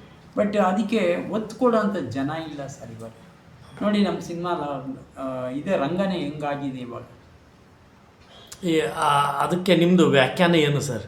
ಈ ಫಿಲಿಮ್ ಲ್ಯಾಂಡ್ ಮೊದಲಿದ್ದಂಗೆ ಇವಾಗ ಇಲ್ವಲ್ಲ ಸರ್? ಮೊದಲು ತುಂಬ ಚೆನ್ನಾಗಿತ್ತು ಸರ್. ಈಗ ಯಾಕೆ ಆ ಥರ ಆಯಿತು ಗೊತ್ತಿಲ್ಲ ಸರ್. ಏನಂದರೆ ಒಂದು ಲೆಕ್ಕದಲ್ಲಿ ನನ್ನ ಮನಸ್ಸು ಪ್ರಕಾರ ಹೇಳ್ಬೇಕಂದ್ರೆ, ಈಗ ಹಳೆ ಜನ ಹೋದ್ರು, ಹೊಸ ಜನ ಬಂದು ಏನೇನೋ ಮಾಡ್ತಾರೆ. ಬಟ್ ಏನಂದರೆ ಇವತ್ತು ಮಾಡಿದ ಕೂಲಿ ಕೊಡ್ತಾ ಇಲ್ಲ ಸರ್. ತುಂಬ ಜಾಗದಲ್ಲಿ ನಾನು ದುಡ್ಡಿಲ್ದಂಗೆ ಬಂದಿದ್ದೀನಿ ಸರ್. ಸರ್ ನನ್ನ ಲೈಫಲ್ಲಿ ಇನ್ನೊಂದು ಸಿನಿಮಾ ರಂಗದಲ್ಲೇ ಆಗಿರೋದು ಹೇಳ್ತೀನಿ ಸರ್. ಊಟದ ತಟ್ಟೆ ಕಿತ್ಕೊಂಡಿದ್ದಾರೆ ಸರ್. ಊಟದ ತಟ್ಟೆ ಕಿತ್ಕೊಂಡಿದ್ದಾರೆ. ತಟ್ಟೆ ಎತ್ಕೊಂಡು ಊಟಕ್ಕೆ ನಿಂತ್ಕೊಂಡಾಗ ನನ್ನ ಹೊಟ್ಟೆ ಅಷ್ಟು ಹಸ್ತಿರೋದು. ಇದೆಲ್ಲ ನನಗೆ ಒಂದು ದೇವರು ಮಾಡಿಸಿದಂಥ ಇದು ಅನಿಸುತ್ತೆ ನನಗೆ ಸರ್. ತುಂಬ ಹೊಟ್ಟೆ ಹಸ್ಬಿಟ್ಟು ಹೋಗಿ ನಾನು ಶೂಟಿಂಗ್ ಮಾಡ್ಕೊಂಡು ಹೋಗಿ ಅಲ್ಲಿ ಹೋಗಿ ತಟ್ಟೆ ಹೇಳಿದ್ರೆ ತಟ್ಟೆ ಕಿತ್ಕೊಂಡಿದ್ದಾರೆ ಸರ್. ಯಾಕೆ ಆಮೇಲೆ ಬಾ ಅಂತನಾ? ನೀನು ಯಾರಯ್ಯ, ನೀನು ಏನಕ್ಕೆ ತಟ್ಟೆ ಎತ್ಕೊಂಡು ಹೋಗೋ ಕಡೆಗೆ? ಯಾವುದಿಲ್ಲ ಸರ್, ಸೂಪರ್ ಸಿನಿಮಾ ಗೊತ್ತಲ್ಲ ಸರ್. ಆ ಸಿನಿಮಾನಲ್ಲಿ ಆಗಿದೆ ಸರ್. ನೀವು ಕ್ಯಾರೆಕ್ಟರ್ ಮಾಡಿದ್ದೆ, ಶೂಟಿಂಗ್ ಹೋಗಿದ್ದು? ಶೂಟಿಂಗು ಎಲ್ಲ ಹೋಗಿದ್ದೆ. ನನ್ನ ಮಕ ನೋಡಿ ಅದೇನು ಅನಿಸೋ ಗೊತ್ತಿಲ್ಲ ಅವನಿಗೆ ಹಂಗಂತ. ಸೊ ಅದು ಆಯಿತು. ಆಮೇಲೆ ಕೆಲವು ಶೂಟಿಂಗ್ನಲ್ಲಿ ಹೋದರೆ ಏನು ಮಾಡ್ತಾರೆ, ಇದು ಊಟ ಹಾಕೊಳಗ ಏನಂದರೆ ಊಟ ಕಮ್ಮಿ ಇದ್ದರೆ ಊಟ ಕೊಡೋಲ್ಲ. ಆಮೇಲೆ ಸುಮಾರು ಕಷ್ಟ ಬಿದ್ದಿದ್ದೀನಿ ಸರ್ ಸಿನಿಮಾ ರಂಗನಲ್ಲಿ. ಊಟ ಇದೆಲ್ಲ ತಟ್ಟೆ. ಆಮೇಲೆ ರಾತ್ರಿ 2 ಗಂಟೆಗೆ ತಂದು ಬಿಡ್ತಾರೆ ಸರ್ ಸೀರಿಯಲ್ ನೋಡಿ. ಮನೆಗೆ ಬರ್ತೀವಿ, ಇರೋಲ್ಲ, ತಿರ್ಗಿ 6 ಗಂಟೆಗೆ ಬೇರೆ ಇನ್ನೇನು ಯಾವ್ದು ಇರುತ್ತೆ, ಓಡೋಗಬೇಕು. ಸೊ ಈ ಥರ ಎಲ್ಲ ಆಗಿಬಿಟ್ಟು ಈಗ ಏನಂದರೆ ಬರೀ ನನಗೇನು ಇಷ್ಟ ಆಗಿದ್ದು ಸಿನಿಮಾ ಮಾತ್ರ ಹೋಗ್ತೀನಿ ಅಷ್ಟೇ. ಸೀರಿಯಲ್ಗಳಂತೂ ಹೋಗಲ್ಲ. ಸೀರಿಯಲ್ನಲ್ಲಿ ಒಂದು ಟೈಮ್ ಸುಮಾರು ಮನೇಲಿ ಇರೋದೇ ಗೊತ್ತಿರ್ತಿಲ್ಲ ಸರ್ ಯಾರಿಗೂ. ಅಷ್ಟು ಬ್ಯುಸಿ ಇರ್ತಿದೆ ನೋಡಿ. ಫಸ್ಟು ನಾನು ಸಿನಿಮಾ ಈ ಸೀರಿಯಲ್ ಸ್ಟಾರ್ಟ್ ಆಗಿದ್ದೇನೆ ಇದು ಹೇಳಿದ್ನಲ್ಲ, ನಾನು ಸಪ್ನಾರಾಜ್ ಜೊತೆನಲ್ಲಿ ಒಂದು ಮಾಡಿದೆ ಅಂತ ಫಸ್ಟ್ ಅದು. ಆಮೇಲೆ ರಂಗೋಲಿ, ಆಮೇಲೆ ಮಾಂಗಲ್ಯ, ಪತಿ ಪತ್ನಿ ಗುಲಾಮ, ಆಮೇಲೆ ಪಡವರಳ್ಳಿ ಪಡ್ಯಗಳು, ಆಮೇಲೆ ಇದು ಏನು ರಾಘವೇಂದ್ರ ವೈಭವ, ರಾಘವೇಂದ್ರ ಮಹಿಮೆನಲ್ಲೂ ಮಾಡಿದೆ. ಆಮೇಲೆ ಪಂಜರದ ಗಿಳಿ ಅಂತ ಕರಿಬಸಾಯ ಮಾಡೋರು ಸರ್. ಸೂಪರ್ ಸರ್, ನಿಜವಾಗ್ಲೂ ಆತ ಇಲ್ಲ, ತುಂಬ ನನಗೆ ಒಂಥರ ಆತ್ಮೀಯ ಮನುಷ್ಯ. ಕರಿಬಸಯ್ಯ ಉಮಾಶ್ರೀ ಮಾಡೋರು ಅದರಲ್ಲಿ. ಆಮೇಲೆ ಪಂಜರದ ಗಿಳಿ, ಆಮೇಲೆ ಸಾಧನೆ ಅಂತ ಒಂದು ಸಿನಿಮಾ ಮಾಡಿದೆ ಸರ್, ಇದು ಸೀರಿಯಲ್ ಮಾಡಿದೆ. ಆಮೇಲೆ ಅದೆಲ್ಲ ಆದಾದ್ಮೇಲೆ ಈ ಹುಬ್ಳಿ ಧಾರವಾಡ ಕಡೆ ಒಂದು ಶಾರ್ಟ್ ಮೂವಿ ಥರ ಮಾಡಿ ಅವಾಗ CD ಬಿಡೋರು. ಕೇಳಿದ್ದೀರಾ ನಿಮಗೆ? ಅವಾಗಿತ್ತು ಹೇಳಿ ಸರ್. ಅವಾಗಿತ್ತು. ಅವಾಗ ಒಂದು ಛಲ ಅಂತ ಒಳ್ಳೆ ಒಂದು ಸಿನಿಮಾ ಮಾಡಿದ್ವಿ, ಇದು ಶಾರ್ಟ್ ಮೂವಿ ಮಾಡಿದ್ರಿ. ಏನಂದರೆ ಆ ಕಾನ್ಸೆಪ್ಟ್ ಹೆಂಗಿತ್ತು ಅಂದರೆ, ಒಬ್ಬ ಪೊಲೀಸ್ ಆಫೀಸರು ಹೆಂಗೆ ಬಂದ, ಅವನ ಜೀವನದ ಬಗ್ಗೆನೇ. ಅದರಲ್ಲಿ ನಾನು ಅವನದು ತಂದೆ ಕ್ಯಾರೆಕ್ಟ್ರು. ನಾನು ಹೇಳಿದ್ನಲ್ಲ ಆಗಲೇ ನಿಮಗೆ, ಒಬ್ಬ ಪೊಲೀಸ್ ಆಫೀಸರ್ ಸೈಯದ್ ಹುಲಿಕೊಪ್ಪ ಅಂತ ಕುಸ್ತಿ ಪಲ್ಲೆ, ಅವನ ಜೀವನ ಸ್ಟೋರಿ ಸರ್. ಸೊ ಅದರಲ್ಲಿ ತಂದೆ ಕ್ಯಾರೆಕ್ಟರ್ ಮಾಡಿದೆ ಸರ್. ತುಂಬ ಒಂದು 3-4 ಸರ್ತಿ ಸೀನಲ್ಲಿ ನನಗೆ ತುಂಬ ಹಾಳಾಗೋಯ್ತು ಸರ್. ಡೈಲಾಗ್ ಕೇಳೋಕ್ಕಾಗ್ತಿಲ್ಲ ನನಗೆ. ಯಾಕಂದರೆ 10 ಜನ ಮಕ್ಕಳು ಹೆಂಗೆ ಸಾಕ್ತಾನೆ ಆ ಏಜ್ ಆದ ಮನುಷ್ಯ. ಒಂದು ಲಾಸ್ಟಲ್ಲಿ ನೋಡೋ ತನಕ ಹೊಟ್ಟೆ ಹಸಿ ತಾಡಿದಾರ್ದೇ ದೊಡ್ಡ ಮಗಳು ತೊಗೊಂಡೋಗಿ ಗೌಡ್ರ ಮನೇಲಿ ಇಡ್ತಾನೆ ಸರ್ ಕೆಲಸಕ್ಕೆ. ಇನ್ನೊಂದು ಮಗಳು ತೊಗೊಂಡೋಗಿ ಇನ್ಯಾರ ಮನೇಲಿ ಇಡ್ತಾನೆ. ಇನ್ನೊಬ್ಬ ಮಗನ ಕರ್ಕೊಂಡೋಗಿ ಅವನು ಜಮೀನಿಗೆ ಕೆಲಸ ಮಾಡೋಕ್ಕೆ ಬಿಡ್ತಾನೆ. ಆಮೇಲೆ ಇನ್ನೊಂದು ಮಗಳು ಹಿಂಗೆ ಇರ್ತಾರೆ. ಅದರಲ್ಲಿ ಕೊನೆ ಮಗನಿಗೆ ಕುಸ್ತಿ ಹುಚ್ಚು. ಆ ಕುಸ್ತಿ ಹುಚ್ಚಲ್ಲಿ ಅವನ ಮಗನ್ನ ಸಾಕಿ ಕುಸ್ತಿ ಯಾವ ಇದರಲ್ಲಿ ಕುಸ್ತಿ ಹೇಳ್ಕೊಡ್ತಾರೆ ಅಂದರೆ, ಭುಜದ ಮೇಲೆ ಕುಂಡಿಸ್ಕೊಳ್ಳೋದವನ್ನ ಊರು ಸುತ್ತೋದು, ಆ ಕುಸ್ತಿ ಗಡಿ ಮನೆಗೆ ಬಿಡೋದು, ಈ ಕುಸ್ತಿ ಗಡಿ ಮನೆಗೆ ಬಿಡೋದು, ಒಳ್ಳೆ ಪೈಲ್ವಾನ್ ಮಾಡಬೇಕು ನನ್ನ ಮಗನ ಅಂತ. ಆ ಥರ ಒಂದು ತಂದೆ ಪಾತ್ರ. ಅದರಲ್ಲಿ ಏನಾಗುತ್ತೆ, ಕುಸ್ತಿಗೆ ಹುಡುಗರು ಬಿಟ್ಬಿಟ್ಟು ಬರ್ತೀನಿ ಮನೆಗೆ ಬಂದು ಎಲ್ಲ ಇದು ಮಾಡುತ್ತೆ. ದೊಡ್ಡ ಮಗಳು ಮನೆಗೆ ಬಂದು ಕೂತಿರ್ತಾಳೆ ಗೌಡ್ರ ಮನೆಗೆ ಕೆಲಸ ಬಿಟ್ಟು. ಏನಕ್ಕೆ ಗೌಡ್ರ ಮನೆಗೆ ಕೆಲಸ ಬಿಟ್ಟು ಬಂದಿರ್ತಾಳೆ ಅಂದರೆ, ಅವ್ನು ಕೊಡೋ ಕಾಟ ಈಕೆಗೆ ತಡೆಯೋಕ್ಕಾಗ್ತಿಲ್ಲ ಗೌಡ. ನಾನು ಹೋದಾಗೆಲ್ಲ ಅವನು ಗೌಡ, ನನ್ನ ಹೆಸರು ಅದರಲ್ಲಿ ಪಾತ್ರ ಬಂದು ಫಕೀರಪ್ಪ, ನನ್ನ ಕ್ಯಾರೆಕ್ಟರ್. ನಾನು ಏನು ಮಾಡ್ತೀನಿ, ಒಂದು ದಿವಸ ಹೋಗ್ತೀನಿ, ಹೋದರೆ ನಮಸ್ಕಾರ ಗೌಡ್ರೆ. ಏನ್ಲೇ ಗೌಡ, ಇದು ಏನ್ಲೇ ಫಕೀರಪ್ಪ, ಏನು ಬಂದಿದೆ, ಏನು ರೊಕ್ಕ ಏನು ಬೇಕೇನಾ ಅಂತ ಒಂದು ಅವ್ರ ವಾಯ್ಸ್ ಬರುತ್ತೆ. ಹೌದ್ರಿ ಬೇಕಾಗಿತ್ತು ಅಂತೇಳಿ ಹಂಗಂದು ಕೊಡ್ಲೇನೆ, ಹಾಂ ಏ ಬಾಯಿಲೆ ಅಂತ ಹೆಂಡ್ತಿ ಕರೆದು ಅಲ್ಲಿರೋದು ಒಂದು 20 ರೂಪಾಯಿ ನೋಟ್ ಕೊಡ್ತಾನೆ. ಹಿಂಗೆ ಗೀಸ್ಕೊಂಡು ಹೋಗೋದು ಅವನ ಹತ್ರ ಬೇಕಾದಾಗ. ಏನಕ್ಕೆ ಬೇಕಾದ ದುಡ್ಡು? ಕುಡಿಲಿಕ್ಕೆ, ಕುಡಿಯೋದಕ್ಕೆ. ಅಂದರೆ ದುಡ್ಡು ಕುಡ್ಕ. ಅದ್ರ ಜೊತೆ ನನ್ನ ಚೌಕಿ ಒಂದೊಂದು ತಿಂಗಳಾದ್ರೂ ಆ ಕ್ಯಾರೆಕ್ಟರ್ನಲ್ಲಿ ಒಂದೊಂದು ತಿಂಗಳಾದ್ರೂ ಊಟ ಮಾಡೋದಿಲ್ಲ, ಸ್ನಾನ ಮಾಡೋದಿಲ್ಲ. ಸ್ನಾನ ಮಾಡೋದು ತಂಬಾಕು ಕುಚ್ಕೊಂಡು, ತಂಬಾಕು ಹಾಕಿ ಬೀಡಿ ಸೇದ್ಕೊಂಡು ರಾತ್ರಿ ಆದರೆ ಕುಡಿಯೋದು. ಈ ರೋಡಿಂದ ಆ ರೋಡ್ಗೆ ಅಡ್ಡಾಡೋದು, ಆ ರೋಡ್ಗೆ ಈ ರೋಡ್ಗೆ ಅಡ್ಡಾಡೋದು. ಇದೇ ನನ್ನ ಪಕ್ಕ ಕ್ಯಾರೆಕ್ಟರ್. ಸೊ ಹಿಂಗೆ ಮಾಡ್ತಾ ಮಾಡ್ತಾ ಮಾಡ್ತಾ ಅವನು ದುಡ್ಡಿಸ್ಕೊಳ್ಳೋದು, ಸಾಲ ಮಾಡೋದು. ಸಾಲ ಮಾಡಿ ಚೆನ್ನಾಗಿ ಇದಾದರೆ ದುಡ್ಡು ಕೊಡದಿದ್ದಾಗ ಮಗಳಿಗೆ ತೊಗೊಂಡೋಗಿ ಅವನ ಮನೆಯಲ್ಲಿ ಕೆಲ್ಸಕ್ಕೆ ಬಿಡೋದು. ಆಮೇಲೆ ಅವನು ಮಾಡೋ ಕಾಟ ಎಲ್ಲ ನಿಮ್ಗೆ ತಡೆಯೋದಿಲ್ಲ. ಯಾರು ನನ್ನ ಮಗಳು ತಡೀತಿರ್ಲಿಲ್ಲ. ಒಂದು ದಿವಸ ಕೆಲಸ ಬಿಟ್ಟು ಬಂದಿರ್ತಾಳೆ. ಅಂದರೆ ಕೆಲಸ ಬಿಟ್ಟು ಬಂದವಳೆ ಅಂತ ನನ್ನ ಹತ್ರ ಹೇಳೋದಿಲ್ಲ. ಆಮೇಲೆ ನಾನೇನು ಮಾಡ್ತೀನಿ, ಮನೆಗೆ ಬರ್ತೀನಿ. ಮನೆಗೆ ಬಂದು ಕುಡಿದ್ರೆ ಮಗಳು ನೋಡ್ತೀನಿ. ನೋಡಿ ಕೂಡಲೇ ನಾನು ಒಳಗಡೆ ಎಂಟ್ರಿ ಆಗ್ತಿದ್ದಂಗೆ ಮಗಳು ಈ ಜಾಗದಲ್ಲಿ ಕೂತಿರ್ತಾಳೆ. ಕೂತಿದ್ದಾಗ ಹೇಳ್ತೀನಿ, ನಾನು ಬಂದು ಸರ್, ಏನು ಬೇ ಏನು ಬಂದ್ಬಿಟ್ಟಿದ್ಯಾ, ಏನು ಗೌಡಿಗೆ ಗೆಳಂಗಿಲ್ಲ ನೀನು ಇಲ್ಲ ನೋಡ್ಬೇಕಂತ ಅದಕ್ಕೆ ಬಂದೀನಿ ಅಂತಾಳೆ ಮಗಳು. ಹಂಗಂದಿದ ತಕ್ಷಣ ಹಾಂ ಆಯ್ತು, ನೋಡಿ ರೊಟ್ಟಿ ಬಡಿ, ಹೊಲ ಕಡೆ ಹೋಗ್ಬತ್ತೀನಿ ಅಂತ ಹೇಳ್ಬಿಟ್ಟು ಹೋಗ್ತೀನಿ ನಾನು. ಸೊ ಹೋಗ್ಬಿಟ್ಟು ಮುಗಿಸ್ಕೊಂಡು ಬರೋಷ್ಟರಲ್ಲಿ ಹೋಗೋ ದಾರಿನಲ್ಲಿ ಗೌಡ್ರ ಮನೆ ಮುಂದೆ ಹೋಗ್ಬೇಕು ನಾನು. ಆ ಗೌಡ್ರ ಮನೆ ಮುಂದೆ ಹೋಗಬೇಕಾದ್ರೆ ಏನಾಗುತ್ತೆ ಅಂದರೆ, ಎಮ್ಮೆ ತೊಳಿತಾ ಇರ್ತಾನೆ ಒಂದು ಹುಡುಗ. ಅವನು ಗೌಡ ಒಳಗಡೆ ಕೂತ್ಕೊಂಡು ಸಿಗರೇಟ್ ಸೇತ್ಕೊಂಡು ಜಲಡಿಗೆ ಹಾಕ್ಕೊಂಡು ಹಿಂಗೆ ಅನ್ಕೊಂಡಿರ್ತಾನೆ. ನಾನೇನು ಮಾಡ್ತೀನಿ, ಗೌಡನ ಮಕ್ಕ ನೋಡಿ ಈ ಕಡೆ ರೋಡ್ ಹೋಗಲ್ಲ, ನೋಡ್ಬಿಟ್ಟು ಆ ಕಡೆ ನೋಡೋಗ್ತೀನಿ.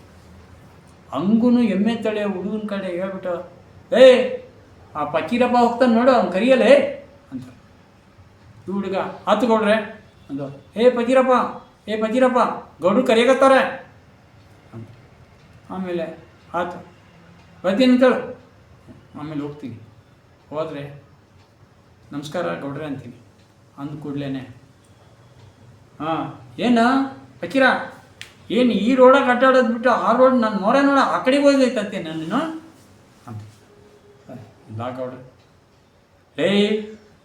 ನೀನು ರೊಕ್ಕ ಇಸ್ಕೊಂಡಾಗಲೇ ನಿನ್ನ ಬುದ್ಧಿ ಎಂಥದ ಅಂತ ಗೊತ್ತಾಯ್ತು ನನಗೆ. ಅದೇನಾ ರೊಕ್ಕ ತೊಗೊಂಡಾಗ ಈ ರೋಡಿಗೆ ತೊಗೊಳ್ಲಿಕ್ಕೆ ಈ ರೋಡಿಗೆ ಬರ್ತಿ, ರೊಕ್ಕ ತೊಗೊಂಡಾದ್ಮೇಲೆ ನನ್ನ ಮೊರೆ ನೋಡಿ ನೀ ಆ ಕಡೆ ಹೋಗ್ತೀನಿ.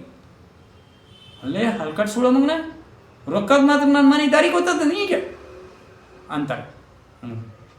ಏನೋ ತಪ್ಪಾಯ್ತು ನೋಡ್ರಿ ಅಂತ ಹೇಳ್ತೀನಿ. ಸೊ ಹಂಗೆ ಹೇಳ್ದಾದ್ಮೇಲೆ ಹೇಳ್ಬಿಟ್ಟು ಹೋಗ್ತೀನಿ, ಸಾರಿ ಕೇಳ್ಕೊಂಡು ಹೋಗ್ತೀನಿ. ಹೋಗ್ಬಿಟ್ಟು ತಿರ್ಗಿ ಇನ್ನೊಂದು ದಿವಸ ಏನಾಗುತ್ತೆ, ಇವಳು ಮಗಳು ಹೋಗಿರೋಳು ಕೆಲ್ಸಕ್ಕೆ ಹೋಗಿಲ್ದಾಗ ನಾನೇನು ಮಾಡ್ತೀನಿ, ಏನು ಬೇ 2 ದಿವಸ ಆಯ್ತು, ಏನು ಗೌಡ್ರ ಮನೆ, ಏನು ಗೌಡ್ರೇನು ಇಷ್ಟು ದಿನ ನೀನು ರಜಾ ಕೊಟ್ಟಾರೇನ ಈಗ ಬಂದಿದ್ದೀ? ಹಾಂ, ನೀವು ನೋಡಿದ್ರೆ ನೀನು ಇವಾಗ ಹೋಗ್ತಿ ಕೆಲ್ಸಕ್ಕೆ ಅಂದರೆ ಇವಾಗ ಹೋಗಿಲ್ಲ, ಸಂಜೆ ಆಯಿತು ಹೋಗಿಲ್ಲ. ಇಲ್ಲಪ್ಪ, ಇಲ್ಲಪ್ಪ ನಾವು ಹೋಗಂಗಿಲ್ಲ ನೋಡ್ರಿ, ಗೌಡ್ರ ಮನೆಗೆ ನೌಕರಿಗೆ ಹೋಗಂಗಿಲ್ಲ ನಾನು. ಅಲ್ಲೇ ಗೌಡ್ರ ಮನೆಗೆ ನೌಕರಿಗೆ ಹೊಡಿಲ್ಲ ಅಂದರೆ ನಾಳೆ ಮುಂಜಾನೆ ನನ್ನ ಮನೆ ಮುಂದೆ ಬರ್ತಾನವ, ನಾನು ಹೋಗಂಗಿಲ್ಲ ಅಂತಾಳೆ. ಯಾಕೆ ಹೋಗಂಗಿಲ್ಲ, ನಡಿ ನಾ ಬಿಟ್ಟು ಬರ್ತೀನಿ ಅಂತೇಳಿ ಮಗಳಿಗೆ ಕೈ ಹಿಡಿದು ಎಳ್ಕೊಂಡು ಹೋಗ್ತೀನಿ. ದಾರಿನಲ್ಲಿ ಎಳ್ಕೊಂಡು ಹೋಗ್ತಾ ಇರ್ತೀನಿ. ಇದು ಗೌಡ್ರ ಮನೆ ಗೇಟ್ ಸಿಗುತ್ತೆ. ಆ ಗೇಟ್ ಸಿಕ್ಕಿದ ಕೂಡಲೇ ಹೇಳ್ತಾರೆ, ಅಪ್ಪರೇ ನಾನು ಹೋಗಂಗಿಲ್ಲ, ನೀವು ಬೇಕಾದ್ರೆ ನೀವು ಕೊಡ್ಲಿ ತೊಗೊಂಡು ಕೊಂದಾಕ್ರಲ್ಲ, ನಾನು ಅವ್ರ ಮನೆ ನೌಕರಿಗೆ ಮಾತ್ರ ನಾನು ಹೋಗಂಗಿಲ್ಲ ನೋಡ್ರಿ ಅಂತಾಳೆ. ಹಂಗೆ ಮಾಡಬೇಡ, ನಾನು ಅವ್ರ ಕಡೆ ರೊಕ್ಕ ತೊಗೊಂಡಿದ್ದೀನಿ, ಹಂಗೆಲ್ಲ ಹೇಳ್ಬಾರ್ದು. ನಂಗೆ ಸ್ವಲ್ಪ ಎಲ್ಲ ಆದ ಕೂಡಲೇ ನಾನು ರೊಕ್ಕ ಕೊಟ್ಬಿಡ್ತೀನಿ ಗೌಡ್ರಿಗೆ. ಎಷ್ಟೋ ಕನ್ವಿನ್ಸ್ ಮಾಡ್ತೀನಿ ಸರ್, ಹೊಳಗೋಕೆ ಒಪ್ಪೋದಿಲ್ಲ. ಆಮೇಲೆ ಮುಂದಕ್ಕೆ ಇನ್ನೂ ಗೌಡ್ರ ಮನೆಯಿಂದ ಹತ್ತಿರ ಹೇಳ್ತೀನಿ. ಹೇಳಿದ್ರು, ಏನಾ ಪಕ್ಕೀರ ರೊಕ್ಕ ಬೇಕಾಯ್ತೇನೆ ನಿಂಗೆ ಅಂತಾನೆ ಗೌಡ.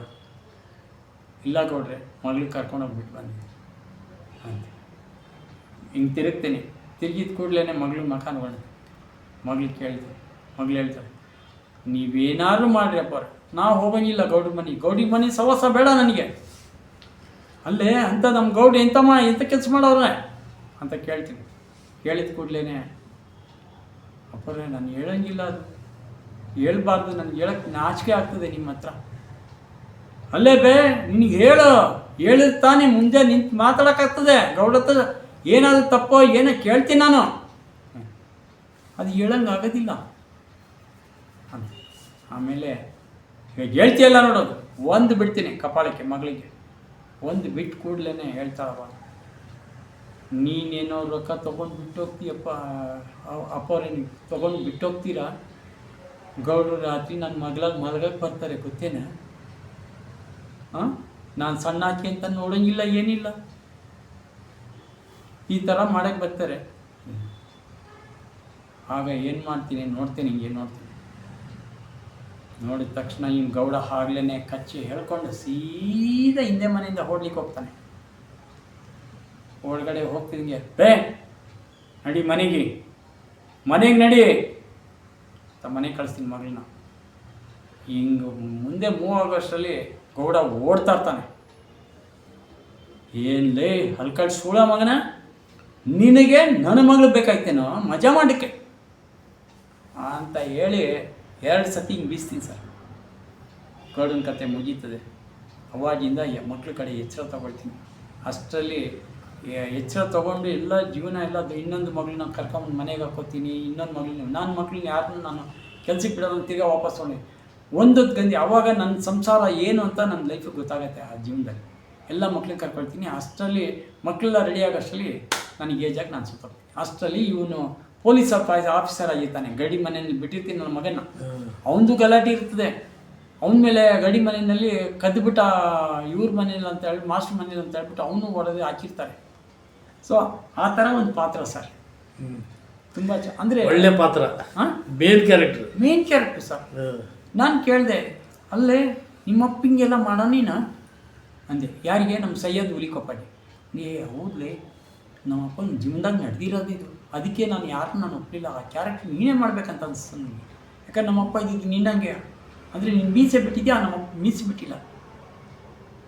ನಮ್ಮಪ್ಪ ಮೀಸೆ ಬಿಟ್ಟಿಲ್ಲ. 5 ಪರ್ಸೆಂಟ್ ಮೀಸೆ ತೆಗೆದ್ರೆ ಸೇಮ್ ನಮ್ಮಪ್ಪ ಹಿಂಗೆ ಇದ್ದಿದ್ದು ಅಂದ. ಅದಕ್ಕೆ ನೀನು ಮ್ಯಾಚ್ ಮಾಡಿ, ಇಲ್ಲಾಂದರೆ ಬೇರೆ ಯಾರನ್ನ ಆರ್ಟಿಸ್ಟ್ ಕರ್ಕೊತಿದ್ದಾನೆ ಅಂದ. ಸೊ ಈ ಥರ ಒಳ್ಳೆ ಪಾತ್ರ. ಅದು ಒಂದು ಕ್ಯಾಸೆಟ್ಗಳು ಸ್ವಲ್ಪ ಅಲ್ಲೆಲ್ಲ ಮಾಡ್ತೀವಿ ಸರ್, CD ಪ್ಲೇಯರ್ ಥರ ಮಾಡಿಕೊಂಡು. ಸೊ ನಡೀತು. ನೋಡಿದೆ ಅಲ್ಲಿ ಪಾತ್ರ ಎಲ್ಲ ತುಂಬ ಚೆನ್ನಾಗಿ ಬಂದಿತ್ತು. ಬಟ್ ಈ ಅದು ಸಿನಿಮಾ ಮಾಡೋಣ ಅಂತ ಓಡಾಡಿದ್ರು ಆಗಲಿಲ್ಲ ಸರ್. ಸೊ ಇಷ್ಟು ನಂದು ಜೀವನದಲ್ಲಿ ಬಂದಿರೋಂಥದ್ದು ಸರ್. ಆಮೇಲೆ ಸುಮಾರು ಸಣ್ಣ ಪುಟ್ಟ ಕ್ಯಾರೆಕ್ಟರ್ಗಳು ಇವತ್ತು ಮಾಡ್ತಾ ಇದ್ದೀನಿ, ಇವತ್ತು ಯಾವುದು ಬಿಟ್ಟಿಲ್ಲ. ಯಾಕಂದ್ರೆ ಆದರೂ ಒಳ್ಳೊಳ್ಳೆ ಕ್ಯಾರೆಕ್ಟರ್ ಮಾಡಿದ್ದೀರಾ, ಬಟ್ ನಿಮ್ದು ಬ್ಯಾಡ್ ಲಕ್ ಅನ್ಸುತ್ತೆ, ಹೌದು ನೀವು ಬೆಳಿಲಿಲ್ಲ ಅಷ್ಟೇ. ಇಲ್ಲ ಸರ್, ಅದಕ್ಕೆ ನಾನು ಮುಂದಾದ್ರೆ ಇಲ್ಲ ಬಿಡೋದಿಲ್ಲ, ನಾನು ಬೆಳಿಲಿಲ್ಲ ಅಂತ ನನ್ನ ಇದು ಬಿಡೋದಿಲ್ಲ, ನಾನು ಮಾಡ್ತೀನಿ. ಮುಂದಾದ್ರೆ ನಿಮಗೆ ಆ ಭಗವಂತ ಅವಕಾಶಗಳು ಕೊಡಲಿ, ಸರ್, ಕೊಟ್ಟೆ ಕೊಡ್ತಾನೆ. ಮತ್ತೆ ನಿಮ್ಗೆ ಒಳ್ಳೇದಾಗಲಿ. ನಿಮ್ಮ ಕಷ್ಟ ಇಲ್ಲಿವರೆಗೂ ಎಷ್ಟು ಜೀವನದಲ್ಲಿ ಕಷ್ಟಪಟ್ಟಿದ್ದೀರೋ ಅಷ್ಟು ಸುಖ ನಿಮಗೆ ಸಿಗಲಿ ಅಂತ ನಾವು ನಮ್ಮ ಚಾನಲಿಂದ ಬೇಡ್ಕೊಂತೀವಿ ಸರ್. ನಮಸ್ಕಾರ ಒಳ್ಳೆಯದು ಸರ್, ನಮಸ್ತೆ ಸರ್.